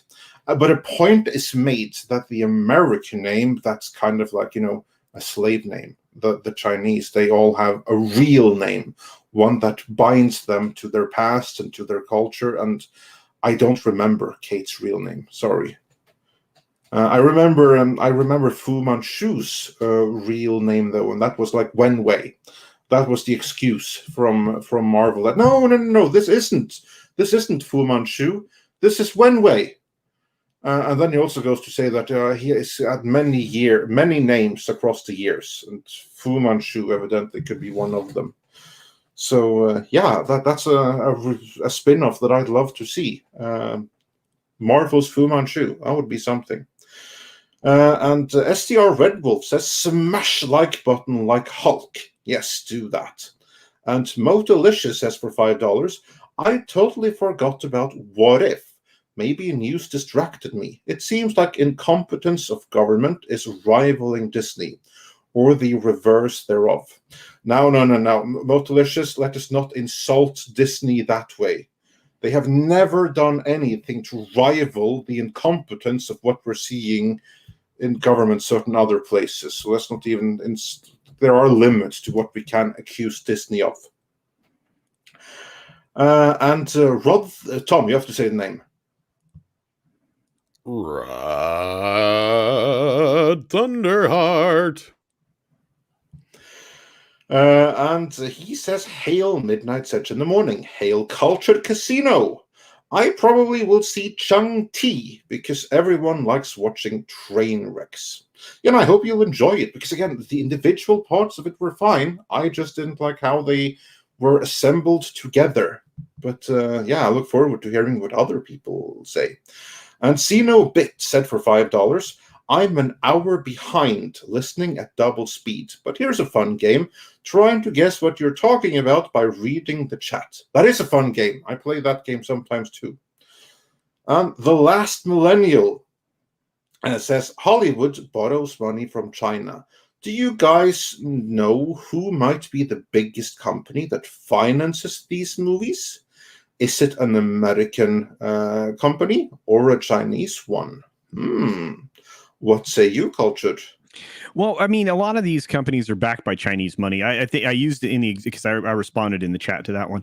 The Wanda Group is Legendary Films, right? Tencent has investment in a lot of production houses. A lot of these funds come and are funneled through China, but there are other international interests at play in Hollywood. I mean, financing a film can be done for a whole lot of other reasons, and I think that's some of the problem now is that some of these films are not being made to be profitable, in my opinion. That's been done from time immemorial, but when it comes to these corporations, they're supposed to be driven by profit, and they're not being so. But yeah, I mean, it's quite possible that that there is some other financier at play. Actually, I think that's probably your specialty, Andre. I will not say who, because then we'll definitely get shut down much worse than just for having the stream, or like saying that Captain Marvel wasn't a triumph and stuff. But yes, there are other people involved in funding these big movies, especially movies with certain messages. And those people don't necessarily expect a return on their investment. It's a thing. They're not the biggest or anything, but they're like co-funding a lot of things. Then moving on with some classic super chats here. Just to get caught up a little bit, PRRK4 Pacific says, I'm glad Disney is leaving China. I don't want Disney's self-censorship to please China to impact freedom of speech here. So yeah, hopefully that will be a little bit better without China, but I worry that that's a problem that we're going to have a little bit anyway. And the last millennial says this won't stop until we act. And PRRK4 Pacific actually sent that same super chat twice. So thank you for your support. Really appreciate that. And Robert B says, here's money in place of a snarky comment that YouTube won't allow. So yeah, right on cue with the freedom of speech. So, but thanks anyway. And Krassox says for $4.99, Hollywood stop making films now, they make flicks. When you kick out the artist, this is what you get. That's actually a really good point. I feel that this movie, Shang-Chi, is one that really lacked an artist because there's so many rip-offs from other things. Well, it looks like maybe Disney learned a little bit of a lesson from Shang-Chi anyway. Gary from Nerdotic just shared out this picture of the Eternals toys that they must be just finally releasing, because it didn't go so well for Shang-Chi, if you'll remember correctly. They were already on clearance in a bunch of places. 70% off at Target now, I've heard, just for opening weekend. You are correct. Yeah, I'm actually headed to Target this weekend to maybe do a little toy shopping or toy presentation or something. Find some He-Man toys. Let me know. Okay, yeah, well, I'll just send it to you. While Tom, can you bring that picture up again of the Eternals toys? They do look better. As much, but hang on. Yeah, because it ties in with another super chat that I can get up on screen here. Oh, sweet. Yeah, I got to scroll for it now. Hang on. Yeah, well, you know how Twitter is. And in the meantime, I'm going to do this one. Cinobit says, Daniel CC over here at Midnight's Edge. Film recapped here. Today we are recapping a film that lost Disney a bunch of money. Yes. Yeah, message from the future right there. And here, thank you for bringing up that Eternals image. Because Durao On said, I can't imagine movies made to pander to China. Well, look at the screen. There you have, or to India. It says to pander to India. Well, look on screen, and there you have a movie that's made to pander to India. I do believe that the Eternals even has a Bollywood dance sequence in it. Isn't that the rumor? Yeah. It's I think somebody actually confirmed that, like going back several months now. I didn't know Chucky was going to be in this movie. That's not exactly. Look, I was about to say that these figures look better than most of the action figures we've been getting, but okay. Oh, I don't know. This Power Rangers reboot looks like it's going to suck. I said it. Power Rangers, I love it. Or Captain Planet, whatever. Captain Planet, yeah. Well, you know what it doesn't look like? Jack Kirby, and we have a video coming about that before. Oh, beautiful! Can't wait for that. Yeah, and Stephen Otten also says, "I just got the notification. Imagine that." Oh, well, maybe because we didn't spoil it, which is brilliant. And Callum Lyle says for $10 Australian, why do you think people are told to say, I am the first Asian superhero? Or Brie Larson, I am the first female superhero, who clearly has a white savior complex, speak like history begun in 2015. Well, because they're told to, because they consider the audience historyless dolts that probably will believe it, because Well, that's what they're they would. pandering to like the woke Twitterati who are perpetually offended and know nothing of history, art, or anything like that, who grew up with TDS and to probably really believe this drivel if they're told it. That's my best estimation. Culture, you were saying. No, I was just gonna say. I mean, like, yeah. I mean, the idea is to destroy and change history. At this point, they don't want to be aware of history. Anytime you point out to them that Hollywood was dominated by women at many points at various times, that's an uncomfortable truth, right? I feel like I should be, using Al Gore's voice right now. The inconvenient truth is that these things already existed out there. You already had television production stars, television actors, actresses. You had open secrets about who was gay. Back in the day in Hollywood. None of that, like Rock Hudson, among others. That was like a big one. Yeah, and more and more. I mean, it's not like people didn't know, and so it's always disingenuous. Anytime you're being presented anything by the mainstream media, they're doing it in a disingenuous way. And it's not just spin, because I can forgive somebody saying, well, that's not how we characterize it. That's fine, right? It's a certain amount of spin, whatever, but everything that you're doing in presentation of promoting a film like this is disingenuous. I mean, even the efforts of like the Gold Open, folks and stuff that we talked about a few days ago, those things are being presented disingenuous. They may possibly have some ethical concerns, and they're hollow. Every effort they make is becoming more and more hollow, and more apparent to more people how hollow they are. Just make good things, and if somebody so happens to be whatever you're concerned about, checkbox, tick off, whatever, that's great. But you know what? At the same time, try to represent what the creator intended. And that's, I mean, we've gone far afield from that with films like The Eternals, and obviously this film that completely recasts a character as not the original character. Everything isn't going to be culturally sensitive. We don't live in that world. We never have. You know what? Right now, my culture is not being respected in foreign countries in the Middle East. Right. So, No, but why aren't they pandering? Sure. Why aren't they pandering to, my sensibilities right now? Why can't they treat everybody with dignity and respect?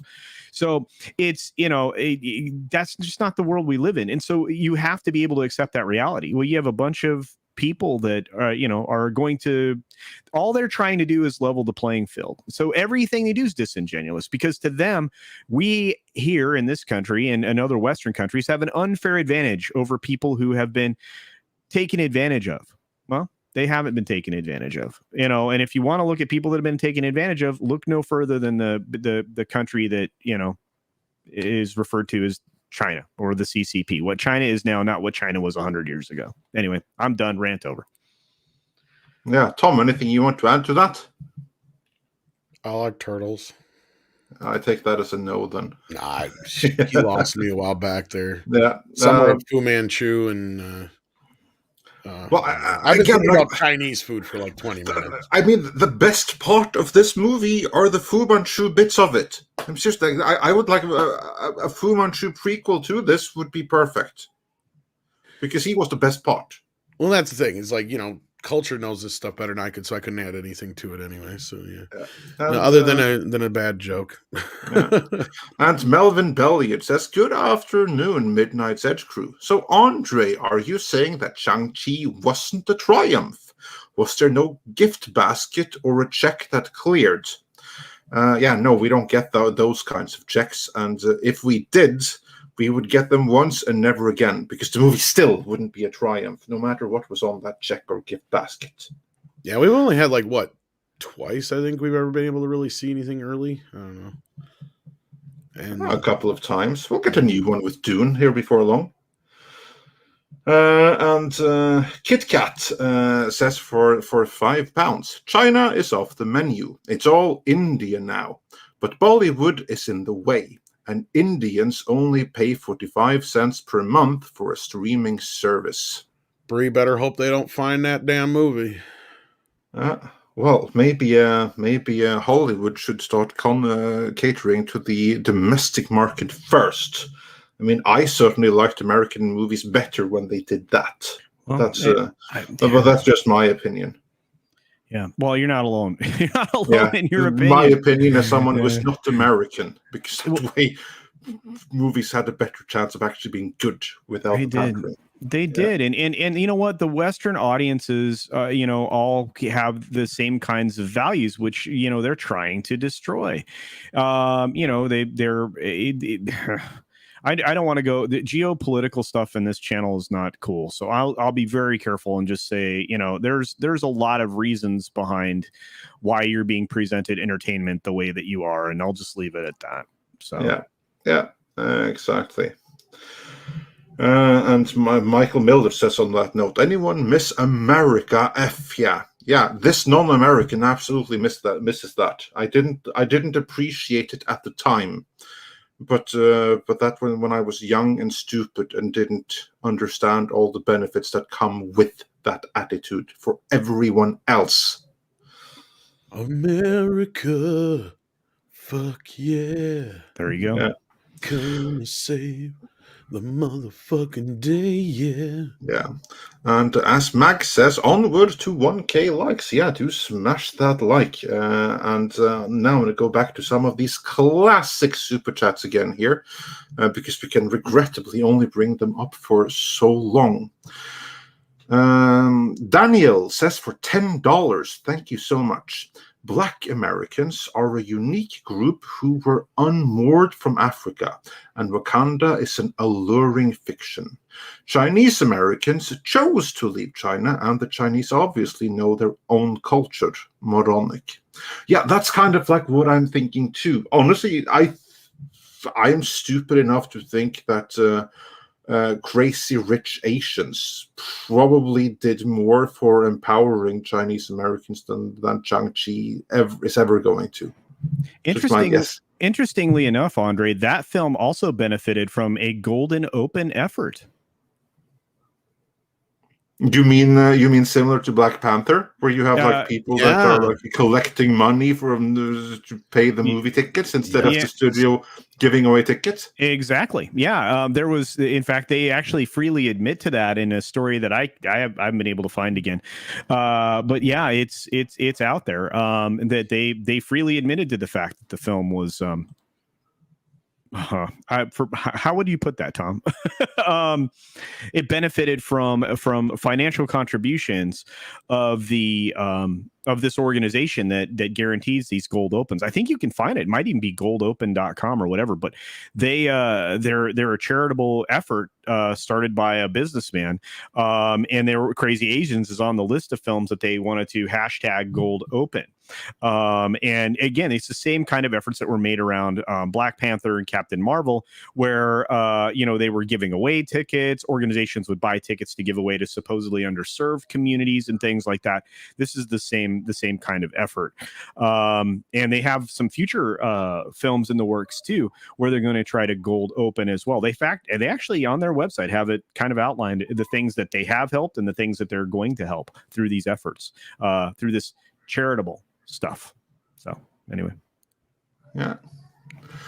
and then moving on with the classic super chat. Andrei Medelski says for 100 Chess Corona. Hey guys, I'm sorry I'm late for the stream. That's all right. Life comes in the way. I was late too, if that's any comfort. Obvious question, I know, Andre, but tell me, is the movie a triumph? Yeah, No, it isn't. And are the fight scenes as good as the raid as they say? Cheers from Jess. No, no, no, no, no, no, no. To talk about the fight scenes. Okay, let's do that. Let's, inspired by Andrei Medelsky, let us discuss the fight scenes in the movie. First, I want to hear from you guys. What kind of fight scenes would you like to see in the movie? Well, for me, Would you like to see the raid style fighting, Oh, or yeah. would you like to see the crouching tiger, hidden dragon style of fighting? I like the raid. I like the way that they choreograph. I like all that stuff. I also want like a little bit of the Jackie Chan stuff mixed in there, because honestly, I really do believe that that's a style that a lot of people enjoy. You know, and but the fact that it's rapid fire, you know, it's not overly edited. I like that kind of stuff. I don't know. The crouching tiger, hidden dragon stuff. I'm not as. I mean, I really enjoyed that particular film and it worked, but I would like to see something more like The Raid for sure. There's no doubt about it. Yeah. Tom, how about you? Tom is not there, so then I'll answer what's in the movie. Okay, for those that like the gritty, realistic, or more realistic, I should say, raid style fighting, this isn't the movie for you. This movie is filled with what Joe Rogan would call fake martial arts. It's all crouching tiger, hidden dragon all the time.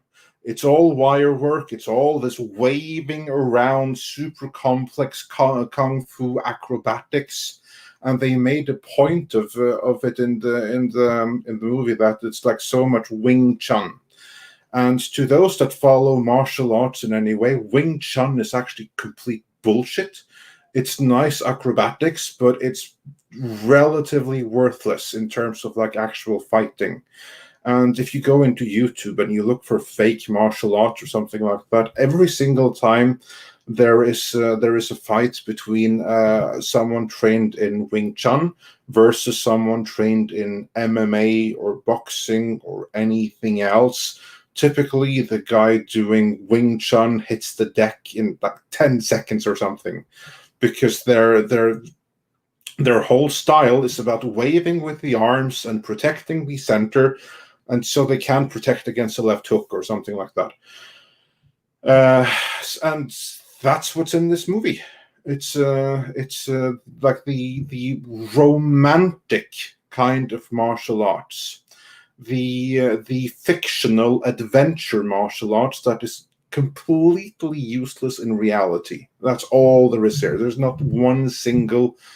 Nothing like The Raid, and there's also nothing like Jackie Chan.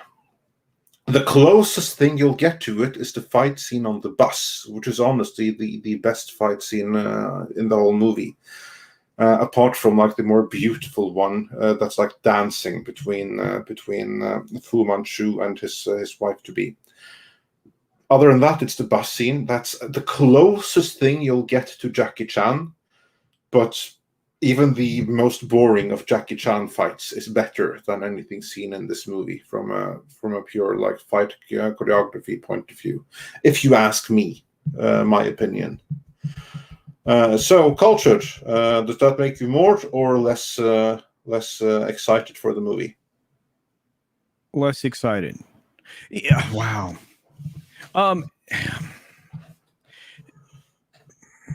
Is Aquafina like I mean, is she worth it in this film? Is she like the Mushu of the animated Mulan in this film? Is she the comic relief? Is she plucky? Is there any redeemable performance that she gives?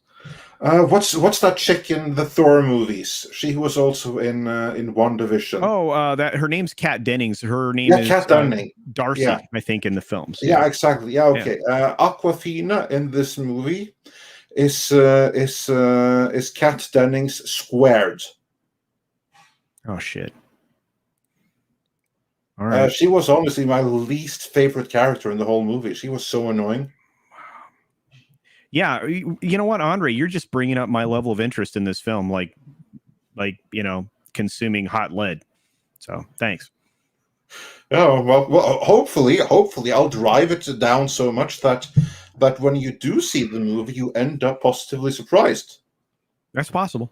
Yeah, that's possible. That's it's been known to happen, haven't it? But Look, no, like that's what I mean. Like, to say something good though, the chemistry between her and Shang-Chi was good. So it's unbelievable that they're not actually an item, because they really should be. really. So it worked out between the two of them, Simulu and Aquafina. So that's. Oh, I know nothing about them in reality, but like on screen, they had like no. I mean, from a chemistry. They had good chemistry on screen. I thought so. That's cool. All right. Yeah, I thought so. See, you're finding good things. You said but that's what I say. I mean, this is not a bad movie. It's just a frustrating movie because there's a good part, there's a good part, there's a good part, and none of those parts mix together. Okay. I don't know. I didn't think I was going to be interested in this movie from the word from. Well, I that's not true. Originally, I might have been somewhat interested in this film. I'm like, okay, I like the prospect. I like the character. I remember, and then I started to hear the things. There's no Fu Manchu. They're recreating Fu Man. Oh wait, these are minor spoilers. Still, maybe. Yeah, it's fine. Go for it. Okay. They're recreating Fu Manchu as the new Mandarin.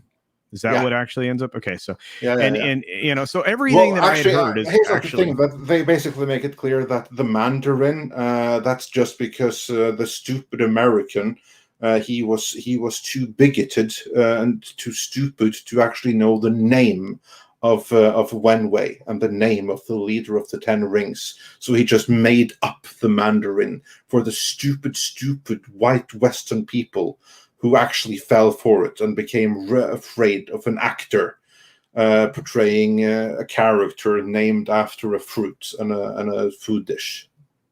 Well, Ben Kingsley is awesome. So he's great in this movie too. He's one of the best parts of this movie.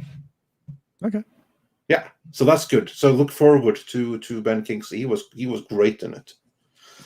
And to double back again, he says, Andre, what, if anything, surprised you about the movie? I would just touch on it. Ben Kingsley. Ben Kingsley was I did not know that he was going to be in it. So that was a huge and pleasant surprise. Beyond that, I was also surprised by all of the mythological or the Chinese mythology creatures that suddenly come to life in it. I don't think it worked. I think it was really lame and stupid, so I'm surprised that they would do it. But yeah, that was a surprise. I did not expect that to happen. So yeah, like the inhabitants of Chinese Wakanda. That's probably what surprised me the most. Wow. Well, shoot. And Punit Shah wonders, Aquafina equals Richard Pryor in Superman 3. I liked Richard Pryor in Superman 3, so now I'm going to go with Kat Denning in Thor the Dark World, only on drugs. Because she was all that more intense.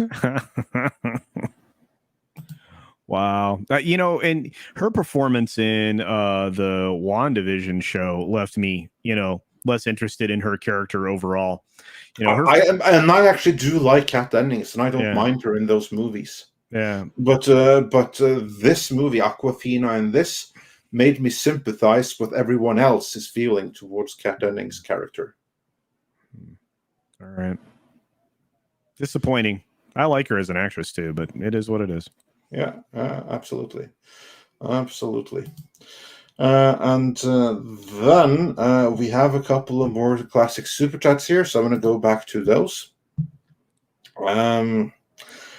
Diego Flores says, so it's basically an okay movie that has fun moments and then many lulls. Yes, That's exactly what it is.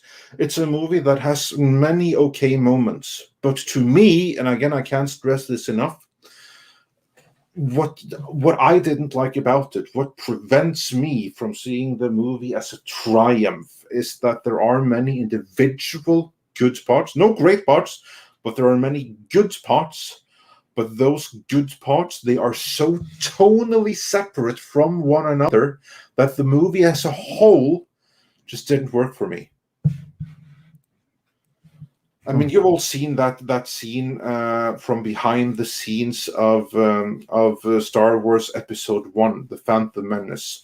It is referenced by Red Letter Media in their first Episode 1 takedown, where you have where they're sitting and they're watching the movie for the first time, the rough cut, they're like all wondering what the hell happened.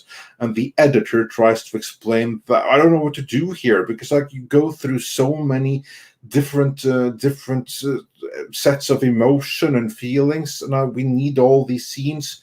So we had to go to the stupid comedy crap, to the somber thing, to the celebration, and all within 1 minute. It's kind of like that in this movie. It's just like the things that individually are good, but when mixed together, I don't think they worked at all. Wow. And Prof. Gray 2 says, so is this a bad Captain America? No, is this a bad Captain America or a better Thor? I wouldn't put them in any of these things. I mean, I would put this movie in the same category as Black Panther and Captain Marvel, in that it's movies that are trying to be something more. They're trying to cause a movement, but the movie itself is at best Ant-Man level. Wow. And Mexican Iron Man says for $4.99, is there another movie or two that we've seen in the past that you would say gave you the same feeling of a hodgepodge that's not good or bad? That's actually a really good question. I can't think of any top of my head. For me, I think Tomorrow War. I think it wasn't good and it wasn't bad. There were elements of it that I liked. There were elements of it I didn't like. So I personally will try to answer that question after I see the film Shang-Chi. Yeah. Do I feel like there's films like that? Yeah, certainly. And I think Tomorrow War, the recent one, with Chris, Chris Pratt. I think that was one of those films for me. There's some good parts and there were bad parts. There was a lot of parts they could have just got rid of. There were storylines they could have got rid of. And it did. That film also, like Andre's describing, this film seems to sound like multiple films. That film, Tomorrow War, also seemed like it was a couple of films ground together. So maybe three. So yeah. So like I said, I'll take an in-depth look at it when after I've seen Shang-Chi and see if that's the case. But yeah, I think I think that's like a sound analysis. And top of my head, I can't think of any other movies right now that are like such a mishmash of different things. Actually, kind of. The closest thing that I would say is not the original, but like the Charlie's Angels by McGee from like 20 years ago. Oh wow! Where the movie is kind of like a music video where you just have like a random set of scenes strung together. Yeah, but of course that was meant to be that, which this wasn't. Kind of like that a little bit. And again, like the individual parts, like the four different movies this is comprised of those 3 are good. But make a fan edit of all of them, and that's what this feels like. The end result isn't going to be all that great. Wow, that sounds amazing, though. I'm interested now. If I can get a hold of a digital copy of it, I'd love to see if I can cut out the different individual elements and like put them up shot for shot. That'd be really, really kind of fun. That would be a very interesting exercise. Yeah. We'll see. Maybe As I said, I would love to see a whole Fu Manchu movie. Well, in this image, I mean that's the better movie we didn't get here. Is the origin story of Fu Manchu. That's very disappointing. Yeah, and I will call Wenwei Fu Manchu because no matter what Marvel says, that's who he is. And Xenobit says, my favorite Shang-Chi character is Jack Burton. From Big Trouble in Little China. Oh, right. Yeah. I didn't catch on to that. Right. I love it. Well done. Yeah. Well, I think my favorite in this movie is probably either the Ben Slattery character or maybe a Razor Fist. He was pretty cool. And then we have let's see. Then I just have to refresh because then we're caught up to the first batch of super chats here. Let's see if there are some others here that we can bring up on screen. 6 points out that chat, you are all divine, and I agree with that completely because we got to 1,000 likes. So thank you so much. And I would like to point out this stream, we actually see why liking and sharing helps because we started out shadow banned today. And now we're almost 1,300 watching. And D-Bud Martin also says, I just now got the live notification for the stream. Yeah, we were shadow banned for a while there, and I think we overcome it thanks to you guys watching, liking, helping, and sharing. I think that's why we now people are starting to get the notifications. All right, now it's time to spoil the fuck out of the movie. Yeah, just in time for that. I'm not just in time for I really don't care. I mean, seriously. Yeah, well, we'll get into that soon. I'm going to do some more super chats so that the people that send some super chats and want to bow out can do that before we get into like real we've done the setup for the movie, so you know the gist of it. Now the rest is really just like more an execution and the detail with that. But catching up to where we were, then we have Motolicious, who says for $5, I know I crashed the Titanic into the iceberg, but look at the success rate of the lifeboats. It's over 78%. Quote by a certain doofus who's currently in the White House. And Mecha J says for $5, The Eternals is looking to be the next Inhumans. And we all remember how much of the train wreck that turned out to be. No, I blocked it from my memory. Well, I'm looking forward to it already. But right now, we're gonna revel with Shang-Chi for a while, just getting warmed up. And let's watch. Said, I'm super late. Didn't get notified. You among many others. Anyway, excited to see Shang-Chi this weekend. I'll let you guys know my review after I see it. Have a good day, guys. Oh, thank you. Oh, cool. Do let us know, and I do genuinely hope that you will enjoy the movie. I want everyone to be able to enjoy the movie. Just because I didn't, I'll be very happy to be a contrarian and say that this was no triumph. But honestly, I feel like many are going to be of that opinion once they see the movie itself. Because for those that say it's a triumph, I wonder what movie they were watching. It's probably one of the 4 movies that I saw this being mishmashed off together, but the 4 of them together was no triumph.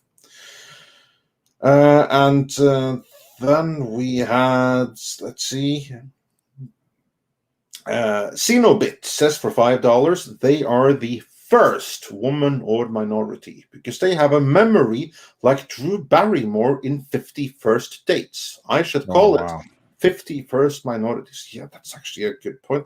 Remember, history begun in 2016 with an orange man taking office, and before then there was a golden age, but since then it's just been horrendous according to these people. Michael Miller says, let's make hentai the next $1 billion franchise. Well, not Not if Hollywood can do something about it. But yeah. And Mexican Iron Man, he said again, Tom, check Twitter. Thank you, chat peeps. Your likes and shares finally made a notification happen. Send screenshots. So yeah, this is what we just said. It really, really helped this time.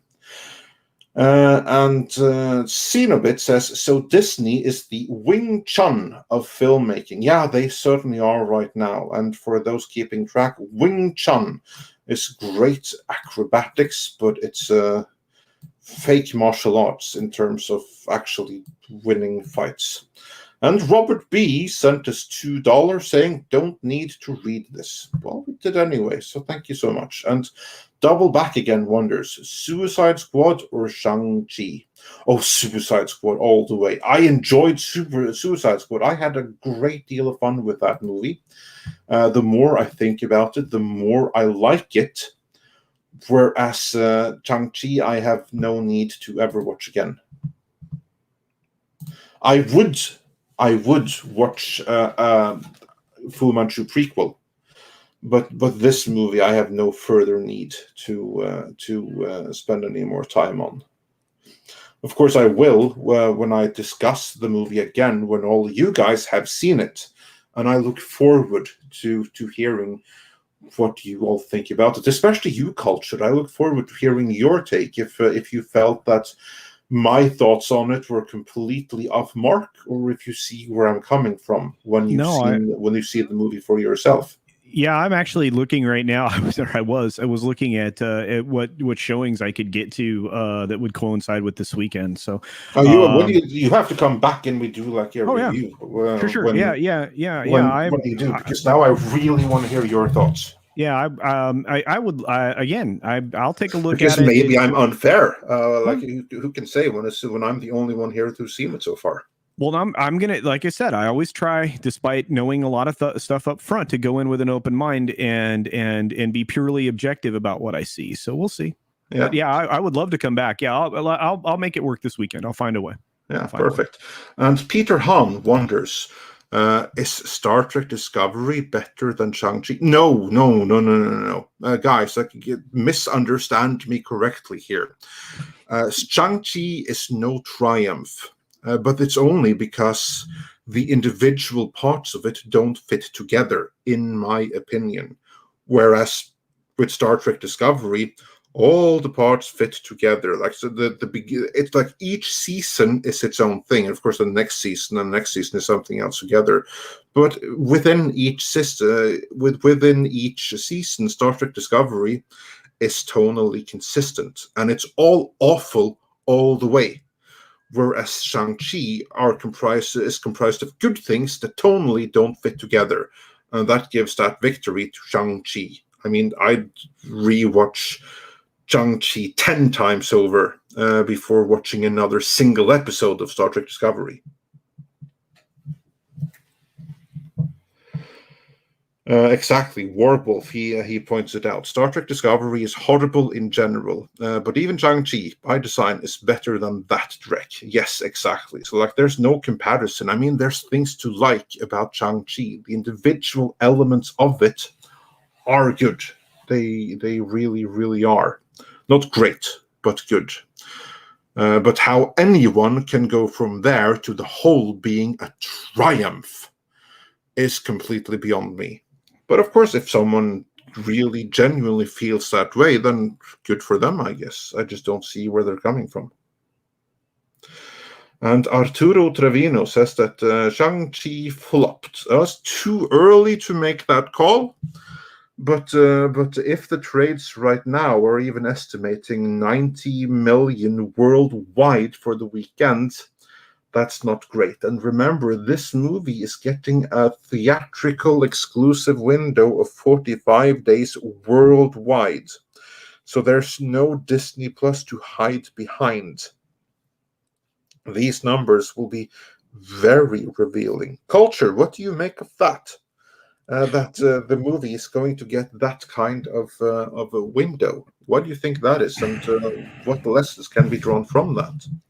I think, I think that the idea of because Disney realized they couldn't continue to release their streaming numbers behind the other films that had, because Black Widow and Jungle Cruise, they couldn't continue to do that because it creates furthered expectations that now you're always going to be updated on these numbers. And they in the recent arbitration filing for Black Widow with Scarlett Johansson and her team, they actually had to reveal that as of the time of the filing, they had already cleared $150 million in digital distribution fees collected in revenues from Disney Plus and their past digital pass-throughs. So they're obviously taking away ScarJo's leverage in the suit, but at the same time, they don't want to reveal those numbers ever again. And so I have a strong suspicion that kind of fed into this film where Chapek knew that this was going to perform very poorly, and that this will either live or not on its own in the theaters. So I strongly suspect that this 45-day window isn't going to be beneficial for this film, and it will fall off just like every other film on its second weekend. Because again, this is a holiday weekend, so you always expect an extra little bump in your theatrical views, in revenue. But at the same time, I expect this to fall off almost 60% in the second weekend, just like everything else seems to. Yeah, I'm sure. I have no doubt about that whatsoever. And also, I think the only one who's going to benefit from this 45-day exclusive window is Bob Chapek in his struggle against Iger and Feige. Absolutely. Because there's no way to hide behind these numbers. Yeah, I agree with that. Yep. So that's going to be interesting. Tom, do you have any thoughts on all of this? Tom does not have any thoughts on all of this.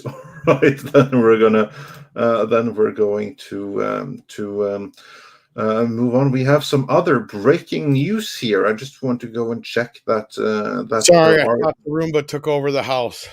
Yeah, well, that's how it goes sometimes.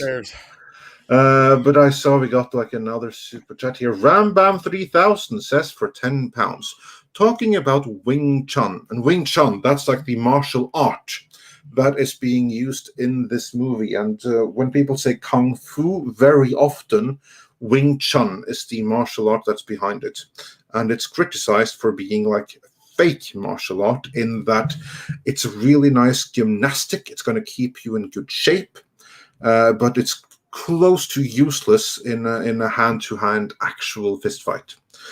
And Rambam 3000 says, talking about Wing Chun and other fake martial arts, check out Count Dankula's Mad Lads video on Su Xiaodong, a Chinese MMA fighter who kept defeating Kung Fu masters. And yes, that's exactly what we're talking about. Like, there's many videos out there, both on Count Dankula and other places on YouTube, where you then have this MMA fighter who takes on these Chinese masters in various disciplines, mostly Wing Chun. And they think that they can fight, and they think that all the way up to they actually meet a real MMA fighter in the octagon or in the ring or where have you not. Then they get a very brief and brutal meetup with reality, followed by an even more brutal meetup with the ground. Well, that's where Bruce Lee figured out that, a specific martial art is really only effective against somebody who knows the same thing. Exactly, and that's what he did. Like, that's why Bruce Lee, he did like the first. Yeah. He did the first MMA because he kind of like realized, like, I think that he came from like Wing Chun first, and then he realized that, well, this stuff, it really only works if you are fighting an opponent who uses the exact same style and who will follow the exact same rules of that style. So then you can block a motion because you know that now he's going to throw this move and we can block this particular move this way. But if it doesn't strictly adhere to that, that whole style becomes quickly irrelevant. Yeah, his argument that he made, if you can actually see a recreation of the scene in Dragon where he's arguing that having all these fixed positions was a problem with the way that they were engaging in combat, and he recreate that scene's recreated in Dragon where he's lecturing these people and then goes on to demonstrate in a fight. And he faces Well, the that's person. where he adopted like the dancing of a boxer. Yeah, it's really that film, even though it's not 1,000% accurate and has a lot of woo-woo in it, it's a really good film, and it's very well acted. I really enjoyed that. Yeah. And Reservoir Frog is right. Cliff Booth could beat up Shang-Chi. Yeah. And also to go back to Bruce Lee, and I think that's actually one thing that almost offended me with the movie. That this is the movie that pretends to be like this cultural movement and something that's never happened before. And I failed to spot any references to Bruce Lee in it. And you know what Bruce Lee also was among all of the other things he had going for him? He had a little bit of humility as well. As in, he himself did not necessarily think that he was invincible. Oh, he knew he was good, and he was. But at one occasion, he was, and the video of this is actually on YouTube somewhere. He was asked by an interviewer, who would win in a fight, you or Muhammad Ali? And then Bruce Lee said, like, you've seen Muhammad Ali, you've seen how big he is. Now look at my hand, look at my tiny Chinese hand. If I were to go head to him in a real fight, he would kill me. So like he had like no illusions that he was like some superhuman with superpowers who could like go and jump in the trees and be fighting up there with the birds or anything. Like he was so good in his fighting because he knew what he could not do and how to use his strengths to their maximum advantage. And that's something that you don't have in this movie, where it's full on fake martial arts all the way, where the fight scenes are literally them dancing with each other. And this is something that's made very clear in the fight scenes, that if like one person goes away from the choreography, you have no way to block against it. Not saying that's a good thing, but that's how it is. And Commander Ed Straker of Shadow says, please, Andre. I guess he means say it. Star Trek diarrhea. Well, yeah, I hope that makes you happy. I'm not happy about thinking that we'll be getting more of it. But speaking of which, just like, is Lower Decks done yet? Because I haven't seen any of it. I don't know. All I know is that I agreed to suffer with Polly watching Picard season 1. And I look forward to seeing your reaction to that. Yours and Polly's. That's going to be hilarious. Well, Polly's will be more interesting the first 4 episodes. After that, you'll get to see my additional suffering. So there you are. But I'm looking forward to it. It'll be a good time. I think Mexican Iron Man is the one that's holding all the strings on that. So I'll just wait for him to get in touch with me when Polly's available. Oh, perfect. I look forward to it. I heard Polly's actively avoiding it. He's actually he's asked me all about the Geneva Convention shit again. It's like, yeah, I hate it when like the underlings do that. I know that pesky Geneva Convention. I mean, I was hoping you guys hadn't heard about that. I mean, I tried to and we got away with it for so long. I tried with the whole diplomatic immunity thing because you're like from Latveria, but he didn't buy it. Wow. Exactly.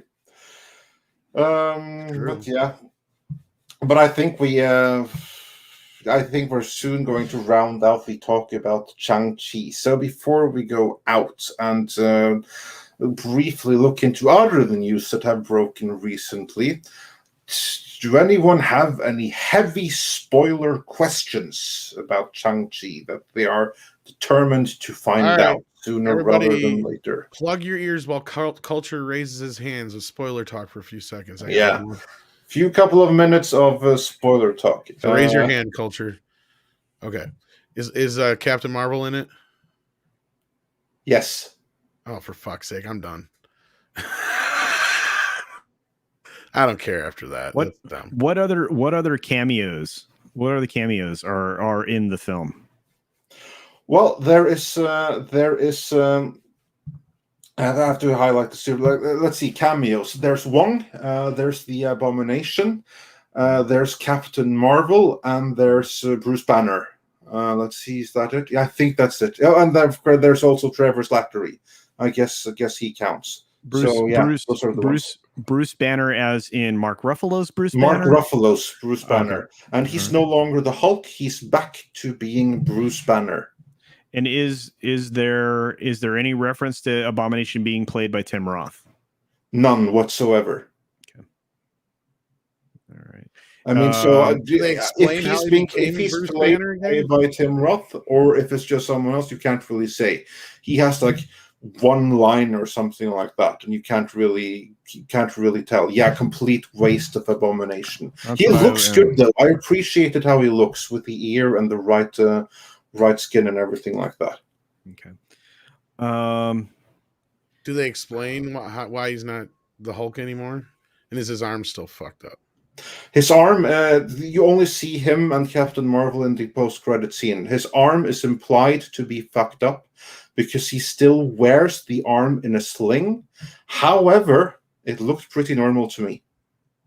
Script Doctor asks, is there an Eagles song used in the movie or end credits? Hotel California. Are you shitting me? They ditched out. They pulled out the money for that. Holy crap!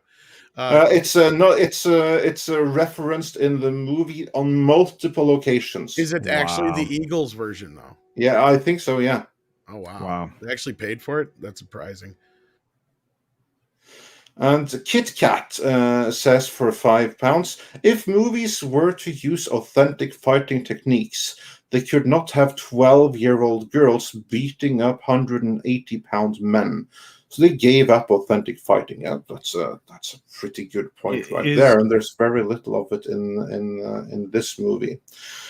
Then a Reservoir Frog, he wonders, what's the post-credit scene? Now, there's a mid-credit scene. And the mid-credit scene, that's actually the more important. This is where Captain Marvel and Bruce Banner appears. Because this is where they look into the 10 rings themselves and wonder what the hell are they and where do they come from.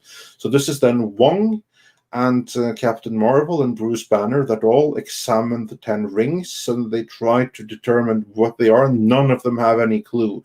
Not even Captain Marvel have seen anything like them anywhere in the universe. But they do discover one thing, is that when they're used, they're being used as a beacon to attract something. And this reference to you have to see the post-credit scene, that's really it. The rings are a beacon attracting something, and we don't know what. But something is implied to be coming. So is the 10 Rings organization or an organized crime, and are they supposed to represent a terrorist organization? They're just organized crime, and that's the post-credit scene. That is after the defeat of Fu Manchu. It's Shang-Chi's sister who said that she would disband the organization. Instead, she takes it over and she continues running it. She just gives it a makeover and tags herself all over the compound and stuff like that. And then we get like the tease. The 10 Rings will return, presumably as a Disney Plus series.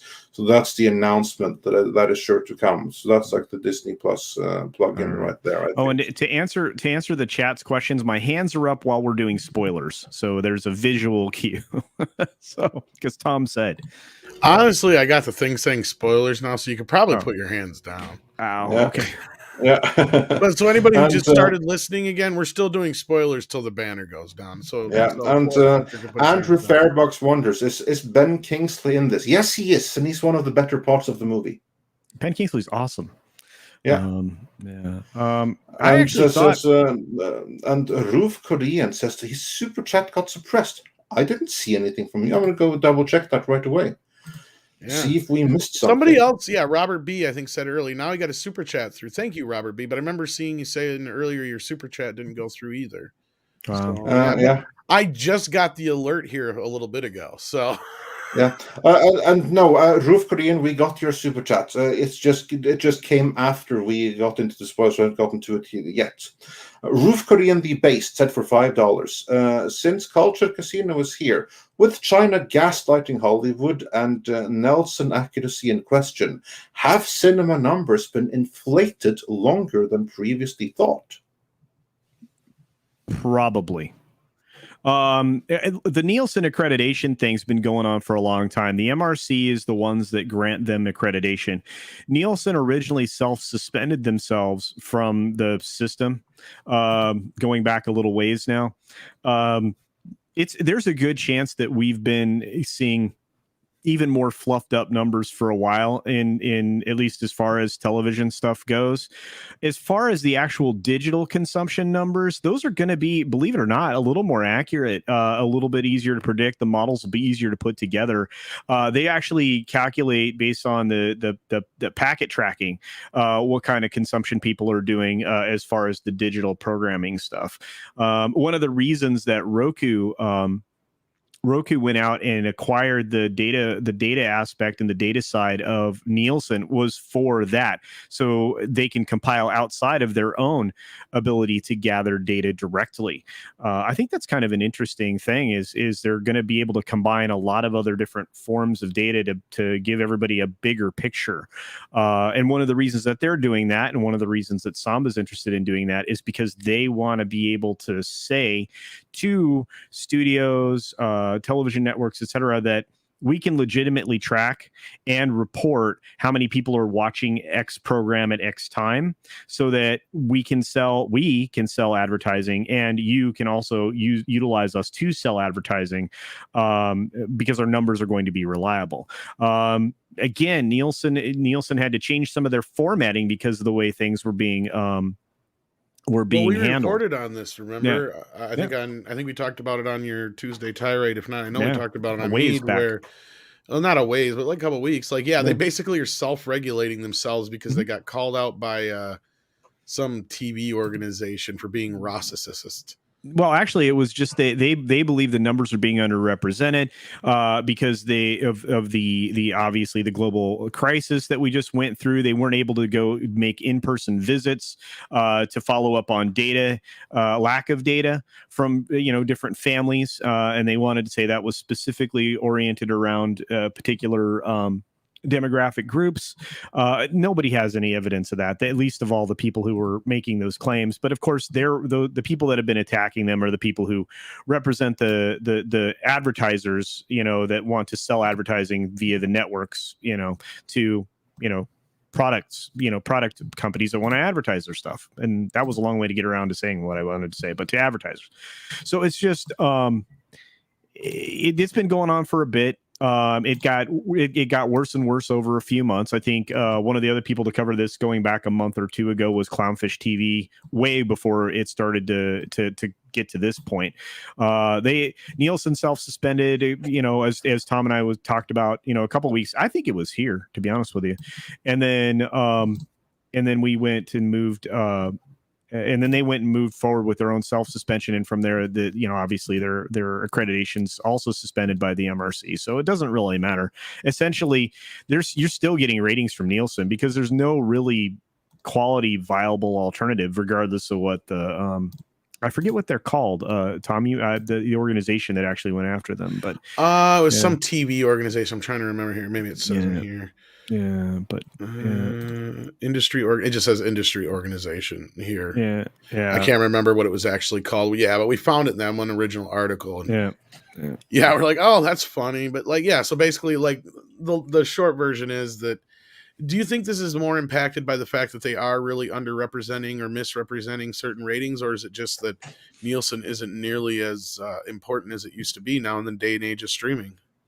I think it's both of those things, but I think it's also that you can still get a good model out of a smaller sample size, because that's the complaint here that they were having, is that particular sample size, because the demographic breakdown of age and age and consumption, you don't need a lot else. I mean, that's naturally the way they've been doing Nielsen forever, is represented pretty evenly across the board. Demographically speaking, could there have been a little bit here and there that could have been overrepresented, underrepresented? Quite possibly. But again, I mean, that's not the only way they go about getting, all the ratings data. So but you're right. They're becoming less important, and now we're going to be able to digitally track most consumption. I won't say everybody's consumption, but most consumption, and model from there. And I mean, it's already being done. I mean, essentially that's what Samba's doing. I mean, they're saying, okay, we can confirm X number of people watch this. Roku does the same thing on their side. You get a pretty good idea of how many people did it. And you know what? Those numbers seem to line up pretty well with what Disney reported for Black Widow. If you want a specific, you can line up what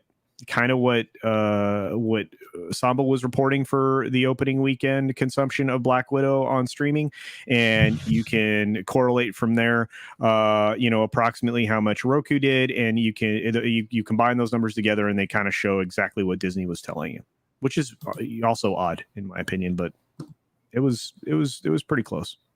Yeah, there you go. All right, so then going back some other news. To spoilers first, because there were some more questions here. Okay. Michael Millard said, hang on, let me get the spoiler banner on. Yeah, should this movie have been Iron Fist?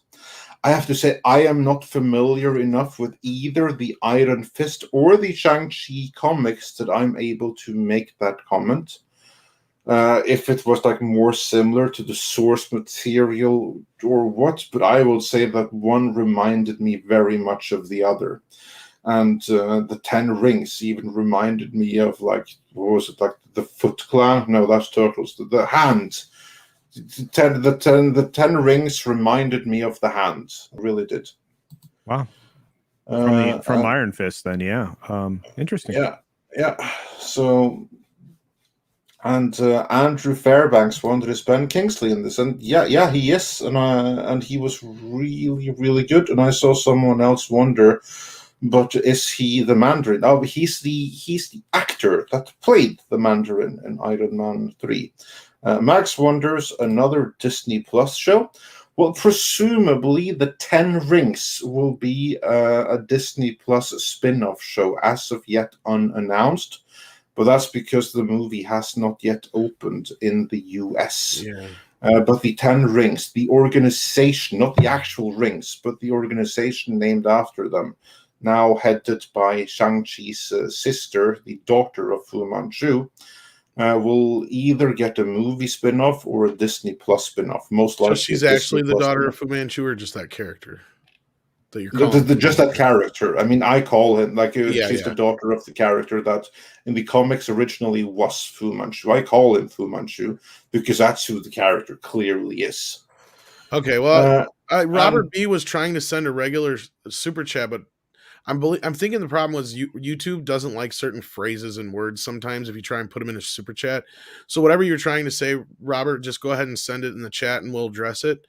I see you said you didn't have a question, but no, we don't want to never mind you. It's obviously you had something to say that you wanted to say, and we appreciate the support. So exactly. Yeah, so just go ahead and say it, and we'll just highlight it because YouTube does that, man. It's really weird. I've had a situation where it wouldn't even let me put like white man together. Like, it was crazy. Like, there's just sometimes it's stupid phrases it won't let you put together. Sometimes it's specific words, obvious words, of course. But I mean, sometimes ones you wouldn't even think of. It just won't let you. But yeah, thank you for the support, Robert. And we definitely want to hear what you have to say. So yeah, don't let YouTube try and keep you down, man. Because they're already doing enough to keep us down. And Sasquatch Bill wonders, wait, is it Larson Captain Marvel? Yes, it's Brie Larson Captain Marvel. Brie Larson is in the movie, in the post-credit scene, or the mid-credit scene, but yes. Like Six says, can't use the word mast or bait. No, exactly. Um, Exactly. My question, I think I have another one. Do we see any natural lead-ins into the multiverse of madness? No. Okay. Just curious. So really, this film's loosely tied to nothing. It would be in a great Phase 1 movie. Okay. The only thing where it ties into the bigger scheme of things is that it sets up things to come later.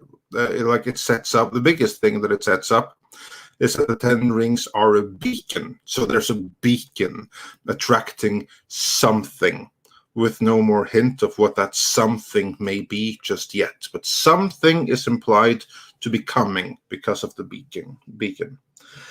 And Trenchman says, just make Deadpool and Wolverine already. Jeez. Yeah, I'm sure many people feel that. And Michael Miller, he re-asked the question, should this movie have been Iron Fist? And yeah, just like the last time, I can't say the difference, and they reminded me a lot of each other.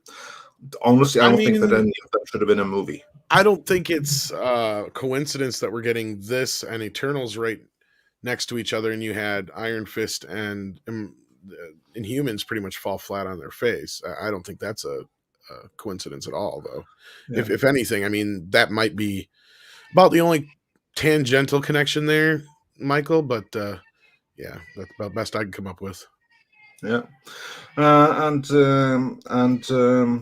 Kit says Ben Kingsley, that's an Iron Man reference, and yes, that is exactly right. He reprises his role from the Iron Man, where he played an actor playing the Mandarin. I don't know anything about a Peppa. Yeah, they gave me a lot of drugs. And and he's actually pretty cool. He's cool in this. He really is. Angry Panda says Ben Kingsley should have played the real Mandarin so much better. Well, here's the thing though, there is no real Mandarin. It was like a character inspired by Wenwei, the Fu Manchu, but they didn't know his real names. They just called him the Mandarin because many are like loosely aware of the 10 rings since like some Chinese guy running it. And so they created the Mandarin. That's like the in-continuity explanation for it. A script doctor had a question there. He says, what do you want to bet that the 10 rings will be enlarged to help Galactus devour Earth? I would imagine that the beacon and who's in the other end of it is Galactus. That's not in the movie. But I would imagine that being the case. And I would not be surprised in the slightest if they were enlarged or something, because those things were pretty magical. I mean, they reminded me of the rings from Sonic the Hedgehog. There you go. Yeah, and that also answered Mag's question on what is attracting. Yeah, Jur isn't an audience. Yeah, that's a sick burn right there, Mags. Yeah, no, I think Galactus. I think Galactus is what it's probably going to be attracting. Yeah. And with that, I don't see like any other heavy spoiler questions. So let's briefly run through the other news that we had today. Ghostbusters been delayed a week, just a week for now. And I say for now because this is also coming off the news that Paramount has delayed their movies until 2022, including Top Gun Maverick and Mission Impossible 7. Ruh-roh, George. Yeah, now it looks like it will open on May 27th, 2022. That is Top Gun 2 will. And Mission Impossible won't debut until September 30th. So Top Gun will take its original spot. Yeah. So, and of course, you can imagine the reasoning for the delay. We don't need to say it. Pretty much, we all know why. So yeah, hopefully, you weren't really looking forward to either of those films because now you got to wait a little while. I kind of was, but I've gotten so used to waiting. It's like, whatever. There was something else that disappointed me and much more, though. Venom got its rating, apparently. Yeah, it did. It's now a PG-13, Yeah, so we're not getting an which R-rated. surprises no one, but then we really got it confirmed that they're not going to go all out, and I just find that tremendously disappointing. Now, I'm curious, Culture, are you back yet? No, okay, he had to step out for a minute. Do you think even though Ghostbusters has only been delayed a week now, that's going to stick? I hope so, but it's going to depend on what happens in the next few weeks here. I mean, they moved it once, they can move it again. I mean, if they decide that the situation isn't right for theaters right now, nothing prevents them from pushing it back further. So, yeah, absolutely. Absolutely, it can be pushed back further. And somebody in the chat asked why Ghostbusters would probably get a week push. That's a good question. Other than maybe they're hoping a week will make a difference.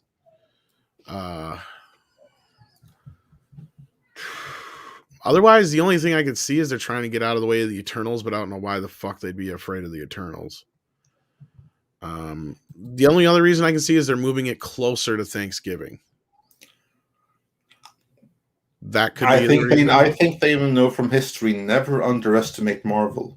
I mean, it's easy for us from a fan perspective to say that Eternals isn't going to work out, but I don't think that they know that in the industry. I think that many people still only see the Marvel brand, and they know the history of the Marvel brand, and they don't have the smarts enough to see that that period is over now, and Marvel has to prove themselves again. I think that some people obviously realize that, but not all the people that needs to know. So in this case, actually, yeah. 6, it would be away from Halloween because it doesn't open until November to begin with, and now it's pushed back a week, which now it will open the week of Thanksgiving. So honestly, I think it's both, Andre. I think it's one to avoid the Eternals just in case, and the other is you put it off a week till Thanksgiving, they get that extra holiday. Yeah. Yeah, they get a 5-day. They get a 5-day out of that if they do it that way. Smart. So it's not a dumb move altogether. I mean, and again, I've said it. They have zero reason to get this movie out in a rush. Like I wouldn't be surprised if it doesn't get delayed again because they have not really done any real push as far as marketing yet for Ghostbusters. It's been just the trailer, which doesn't cost them nearly as much to put out as the other kind of marketing. Like they held back on all the other marketing. The only things that got out on the market were like just some of the toys, and that wasn't even the movie toys. It was just the real Ghostbuster ones and the cereal. Because the cereal obviously only had a shelf life of whatever. So like I'm sure they had to get that shit out. Other than that, I think they've been pretty good. Ivan, has the movie toys been brought out yet? Because I haven't seen the movie toys. I've seen the classic real Ghostbuster toys. But not the new ones that were leaked online a couple weeks ago. Yeah, we'll see. We'll see how it goes here. Do you think it's going to get pushed any more, Culture? Or do you think they'll stay where they're at now? No, I think Sony's kind of settled in here. And what do you think about this Top Gun news? Now that it took Mission Impossible's place, Mission Impossible's pushed to September, and now Top Gun is pushed off yet another. This movie's going to be like 3 years old by the time it's released. And it won't be the only one. Yeah, but I mean, aren't they? Mission Impossible right now is in court with their insurance company. Oh, I didn't hear about this. Yeah, because of the delays on the film. So and the insurance doesn't want to pay for it, so they literally suing them for like a giant amount of money, like $100 million. So they're trying to cash it on the insurance, and the insurance like fuck you. Well, we'll see, but they're in court. So I think I don't know. I think I reported that yesterday on the 6 Minute Daily. I don't remember the specifics, but yeah, or maybe it was today. I don't know. All I know is that they're in court right now. So, they're going after them for the not covering the delays. So, but go ahead. I'm nothing. I don't know. I mean, there's no point to push anything further at this point. At that point, they're just trying to see if they're going to be dealing with, limited crowds and unavailability. They want to not repeat the same money losing behavior that Black Widow had to go through. Think about a film that had to actually advertise 3 times, and make 3 big promotional pushes. They don't want to do that. So, and I don't blame them. Well, there you go. And Prof. Gray says, am I the only one hoping Eternals is a surprise hit? No, actually, I mean, as far as hit-wise, whatever. I hope the movie's good. I was hoping Shang-Chi was going to be good. Now I'm not so hopeful after what Andre has said, but, on the Eternal side of things, I mean, I haven't been so hopeful for it. So the most it can do is surprise me. I mean, contrary to popular belief, we don't want shit to suck. Right, like we want it to be good. I want to be surprised. I hope that you guys will enjoy the movie. There's nothing bad in it. Again, I just have to stress it again. I'm not saying the movie is bad per se. The individual parts of it are good. Problem is that the individual parts don't tonally blend together. And that makes the whole come off worse. No, the only time I've actively ever really rooted for a movie to fail is when I had really zero interest in it, or if it's important that it felt. Yeah, exactly. I was just going to say, for Ghostbusters 2016. Ghostbusters, or when Charlie's Angels did what it did, Terminator Dark Fate, that kind of a situation. Birds of Prey. Exactly. Birds of Prey, that could have done worse as far as I'm concerned, because it was one of the worst movies I've ever seen. Yeah. But no, we genuinely hope movies are good. And the best thing a movie can do is surprise us. A recent example was The Suicide Squad. I think most of us... if it's good, we want it to succeed, and we want it to be successful, so that the audience will show the studio with their money, do more of this. Yeah, and I mean, I remember a lot of people were lukewarm, there was some polarization with The Suicide Squad, I should say. Yeah. But for the most part, Andre and I, when we went into it, we were not impressed with the trailers, but from my recollection of the review we did, we both enjoyed it, so... Yeah. I mean, I think I enjoyed it more than you did, but probably. But that's because you like martial arts movies more than me. Well, I was talking about Suicide Squad, not Shang-Chi. Oh, that. No, I didn't enjoy the trailer so much, but I really enjoyed the That's movie. What I meant. That's what I'm saying. Yeah. So we all went into it kind of figuring, oh, this is going to be shit, and we enjoyed it. And I was just saying, I know the movie was polarizing across the board as far as fans go, but I mean, we like it when we're surprised by a movie. We enjoy being surprised by movies. It's we don't want shit to be bad. I like Suicide Squad more because of it, because I thought it was going to be a mess, and I enjoyed it immensely. Probably more because of my expectations below it. I just have to address this real quick. Warwolf says the Mandarin did exist in the comics, side by side with Fu Manchu. He fought a bunch of Marvel heroes. Yeah, I know, but that was in the Marvel comics. Here, the Mandarin and Fu Manchu has been merged together and renamed as Wenwei, although he really is Fu Manchu, with a touch of the Mandarin. But in the MCU continuity, the Mandarin never existed. He's like a fiction.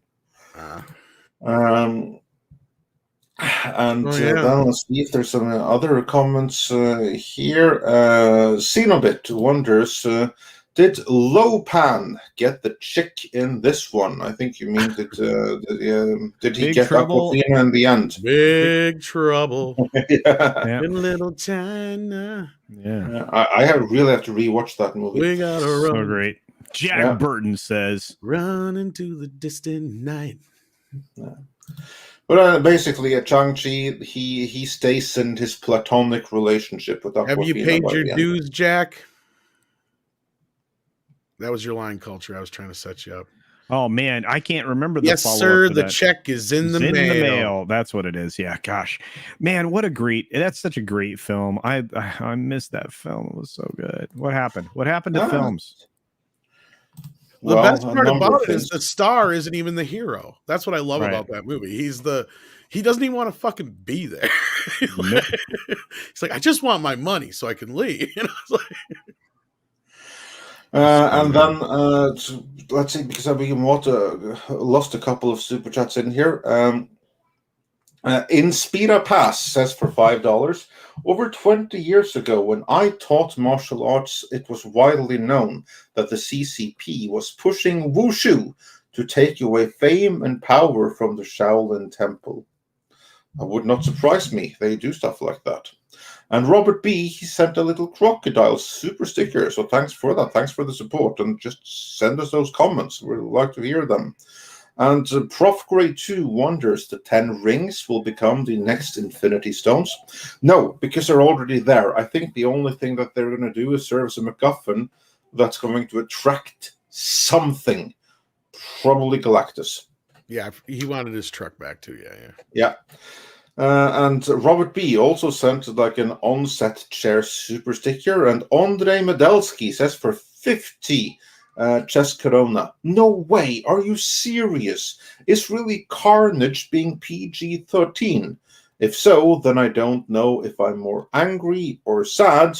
Hard pass. There's like an As for me, oxymoron joke in there somewhere. Yeah, I'm just really disappointed because I always took for granted that it was going to be PG-13. Yeah.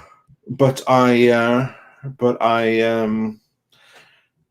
hoped that it would be R. I really hope so, because this, honestly, Venom and Carnage is the superhero movie I look the most forward to right now. And yeah, I'm a big fan of Culture Cristino's new picture with a real Fu Manchu. I thought I'd fix that real quick. Yeah.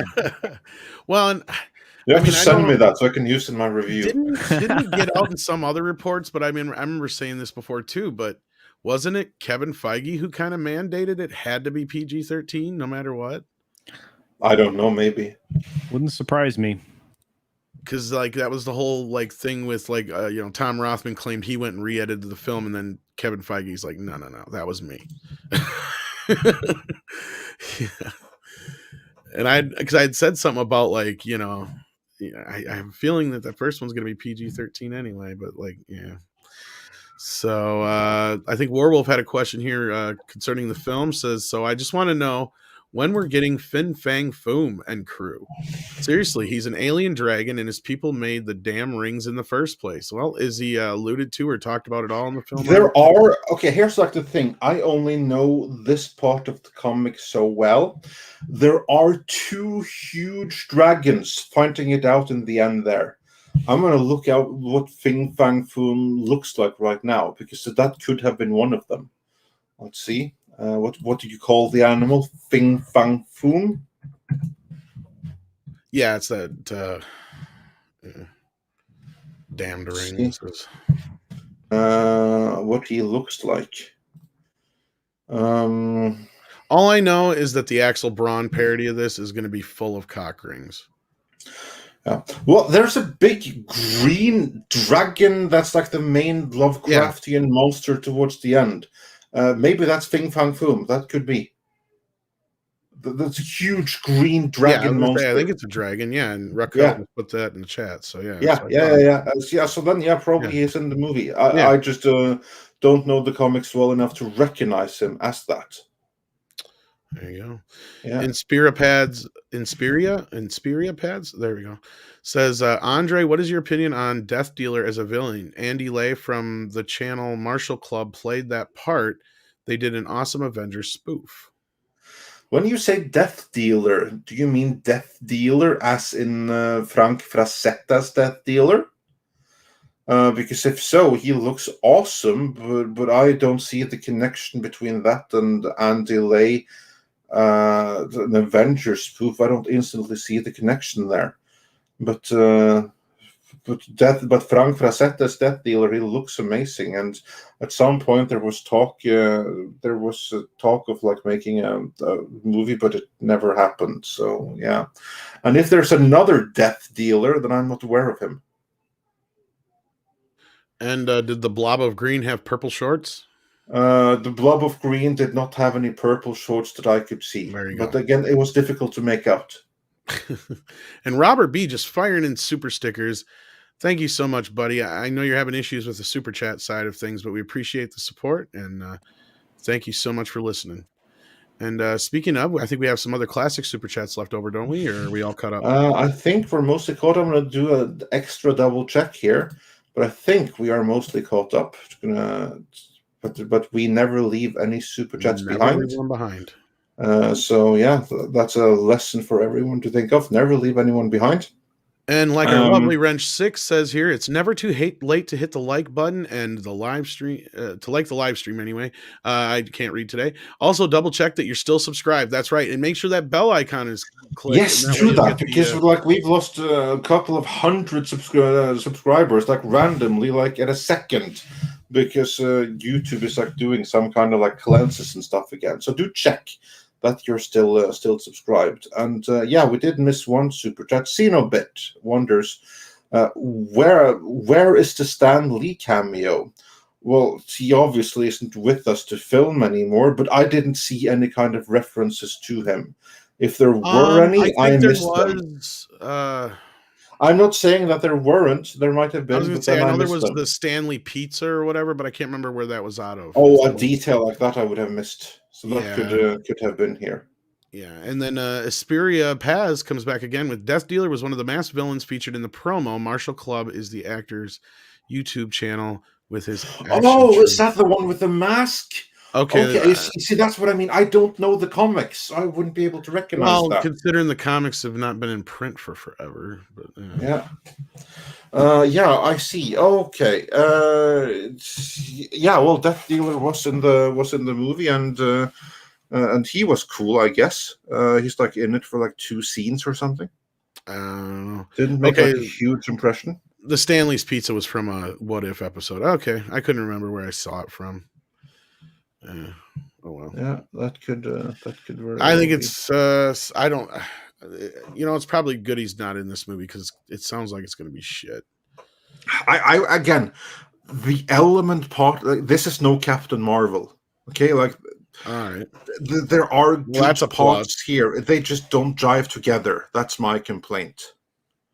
And also that Abomination and Wong thing is completely pointless and throwaway. But yeah, hey, cool, I guess. There you go. Yeah. I don't know. I'm not so. I mean, unless you really want to have a roundtable, Andre, I guess I'll just wait 45 days to see it. Yeah, as long as culture goes to see it, we can have a round table with. Well, if you're going to have a round table, I'll figure it out. Yeah. And Jillian N. Yeah. Sends us $19.99. Thank you so much, Jillian. Very disappointing about Top Gun. Perhaps quickly shoot a few scenes with Maverick apologizing to Woken Token characters. Then they'll rush it to the screens for representation. We fans can then ignore those scenes. I just hope that they're going to release the badass movie that it looked like it was going to be at some point here. So, yeah. I'm actually looking forward to that movie. But yeah, if they were to do as you suggest, Jillian, I'm sure the movie would come out much, much faster and be much more praised for it. Then suddenly it would have the approval of the Twitterati. But yeah, we'll just have to wait. We'll just have to wait until they decide to grace us by releasing these movies that actually look pretty decent.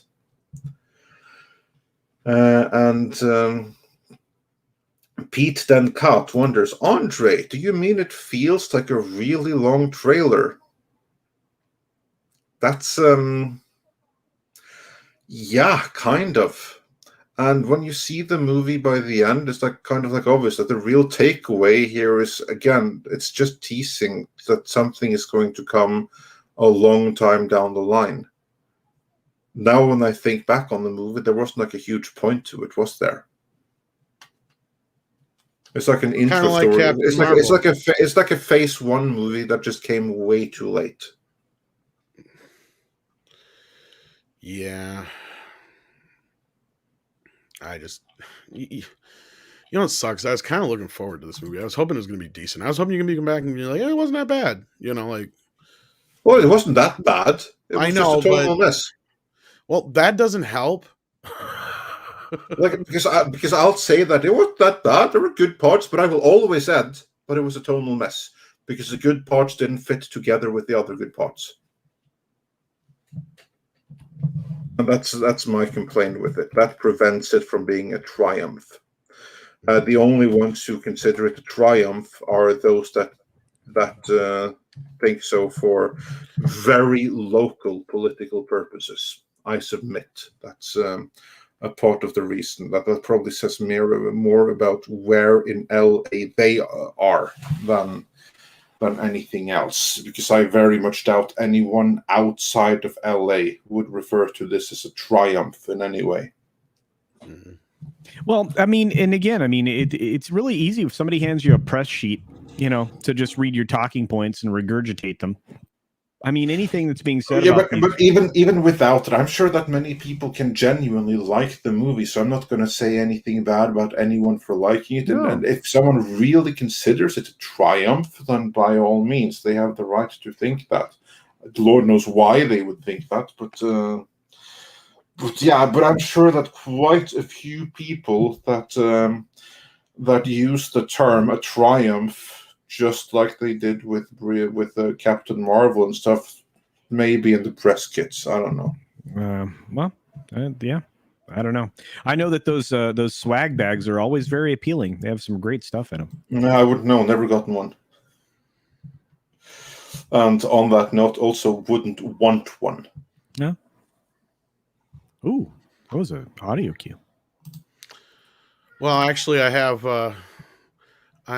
Tom Cruise's response to the films being delayed. I have an idea what it might be. Because they believe in us and what we're doing.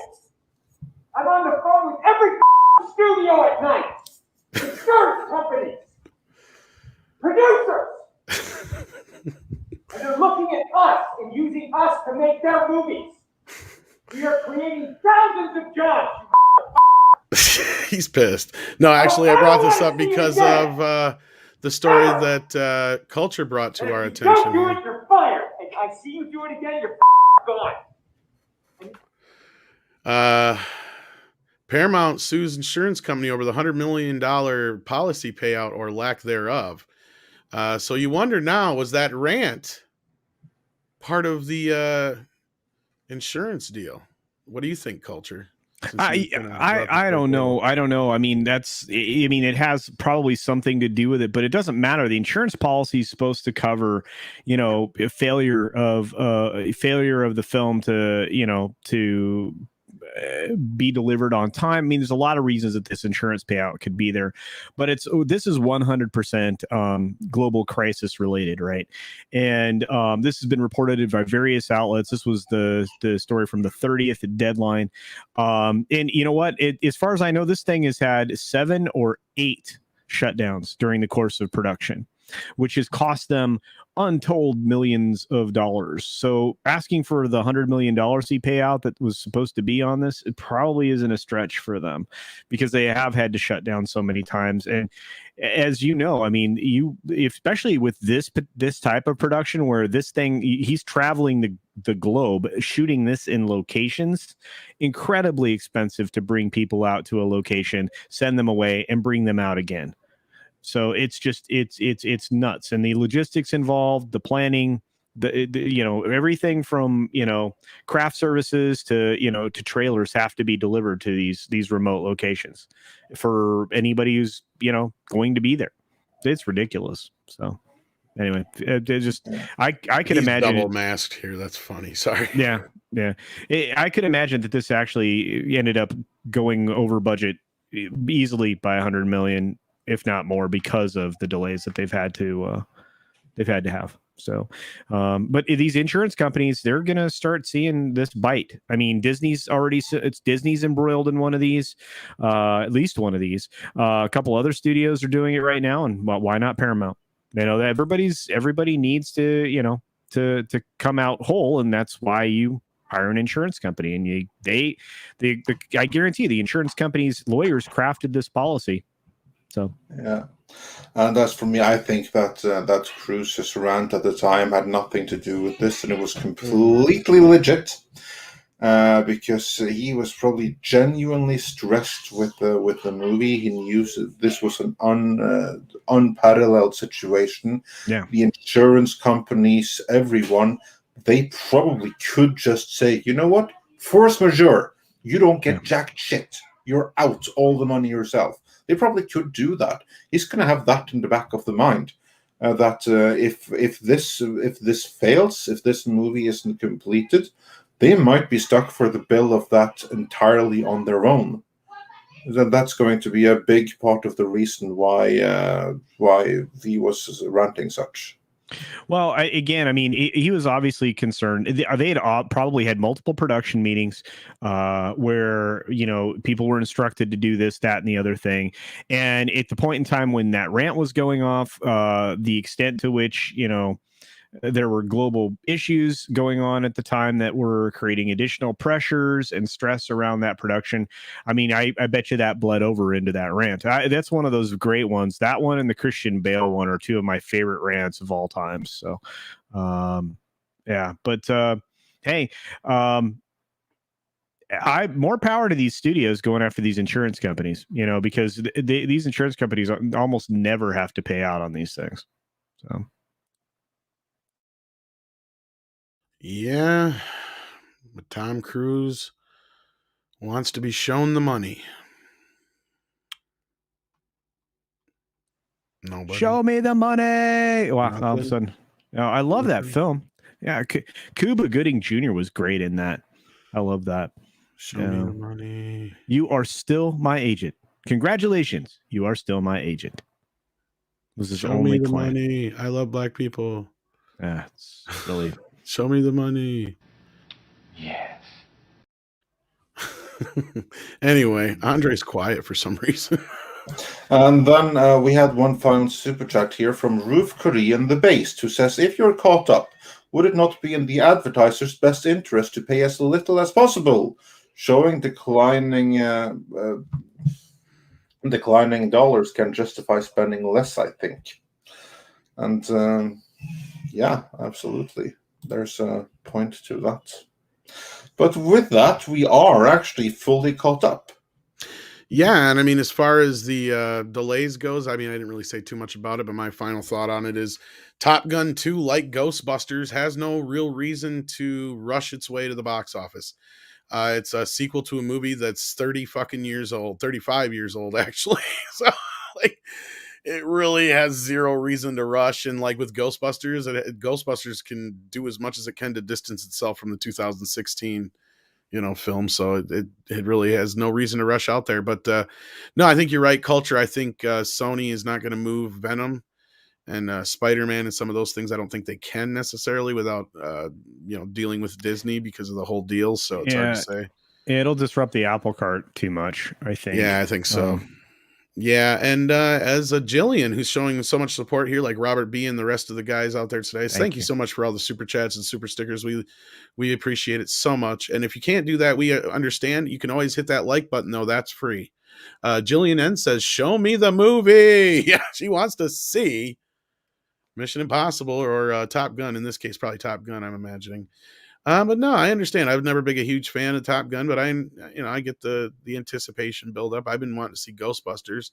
It's like, fuck, I got to wait another week now. It's like, hopefully they just don't move it again. That's all I care about. And with that, I think we've pretty much covered everything. Was there anything else you wanted to say about Shang-Chi or Shang-Chi or Sun-Ti or? I think we've covered pretty much everything there is to say about it until someone else has seen it and can add an alternate perspective. And I look forward to that. Well, I did send a link to somebody who had seen it, but they're actually hanging out right now with our buddy Az over on his channel. So why don't you run over there? They're doing Hot Toys right now, Robert and Az. So here's the link in the chat. Go ahead on over and tell them it's a Mead raid, or I should say a Midnight's Edge raid. I always do that on accident. But Mead is its own channel. Check out Mead as well, speaking of. And also Midnight's Edge Espanol. Yes, indeed. And they'll be back again tomorrow. Maybe they'll talk some Shang-Chi then as well. There you go. And with that, we got a super sticker from Robert B. And thank you for that again, Robert B. Hopefully you can figure out the whole super chat thing. I'm wondering if it's just some of the phrases you're using, perhaps. And YouTube is silly like that, so we apologize if that's the case. Otherwise, it's hard to say with Google. That Nobody guy says, "Hail guys, Andre, did you know that Sega released a retro mini Genesis console? Good games on there playing Streets of Rage 2 right now." Actually, that Nobody guy, I did make Andre aware of that, and he freaked out. Yeah, especially once I learned that it can be jailbroken. So yes, I do have that, and I have even put some more games into it. You can have like modded games. You can even put in games for other consoles. So yeah, like the selection of games that's on it is good already, but it can be made even better. Since it's basically an emulator that can emulate Now, anything. was the version you got? I can't remember now because I remember. I don't remember if you sent me a picture or not. But was it a Genesis or a Mega Drive on your Mega side? Drive, of course. Is it a Mega Drive over there? They did that too. Drive. Oh, Yeah. that's yeah, cool. yeah, yeah. And they did the same thing with these mini Super Nintendo before, or whatever, Super Nintendo Classic, I think it was, because the American version was designed specifically for the American audience. So it kind of looks like a toy, whereas the European version looks just like the Japanese version. Oh, I was gonna say you got basically wow. like the Famicom, I imagine. Yeah, the Super There you go. Famicom. So That's there you what go. the Yes, he European did know Super NES that. looked And like. speaking of that, you're gonna have to tell me how. I forgot. I gotta add some games to mine. So I wonder if it's the same thing. So yeah, and with that, thank you everybody for listening. Check out Culture Casino's channel, of course. And Friday, we have a guest showing up Friday. Who's that, Andre?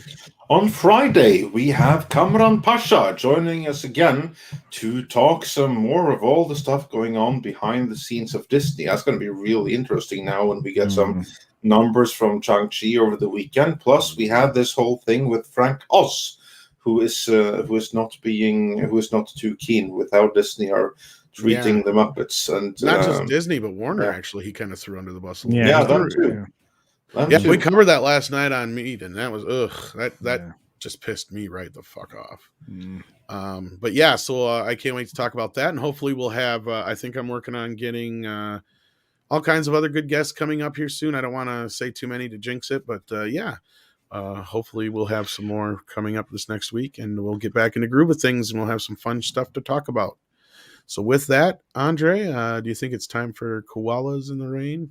I believe so. So with that, everyone, thanks for joining us today. Thanks for liking and for sharing the stream, because we started out shadow banned, and if this stream showed anything, it was that your engagement actually counters that. So with that, go check out our most recent videos, because they haven't been promoted too hotly as well, and we'll have a separate Shang-Chi review video up before long here as well. So with that, again, thanks to Culture for showing up. And check out his channel. And now I think we can have some koalas in the rain. Koalas in the rain, koalas in the rain, no fucks given, koala, koala, koalas in the rain, koalas in the rain, no fucks given, koala.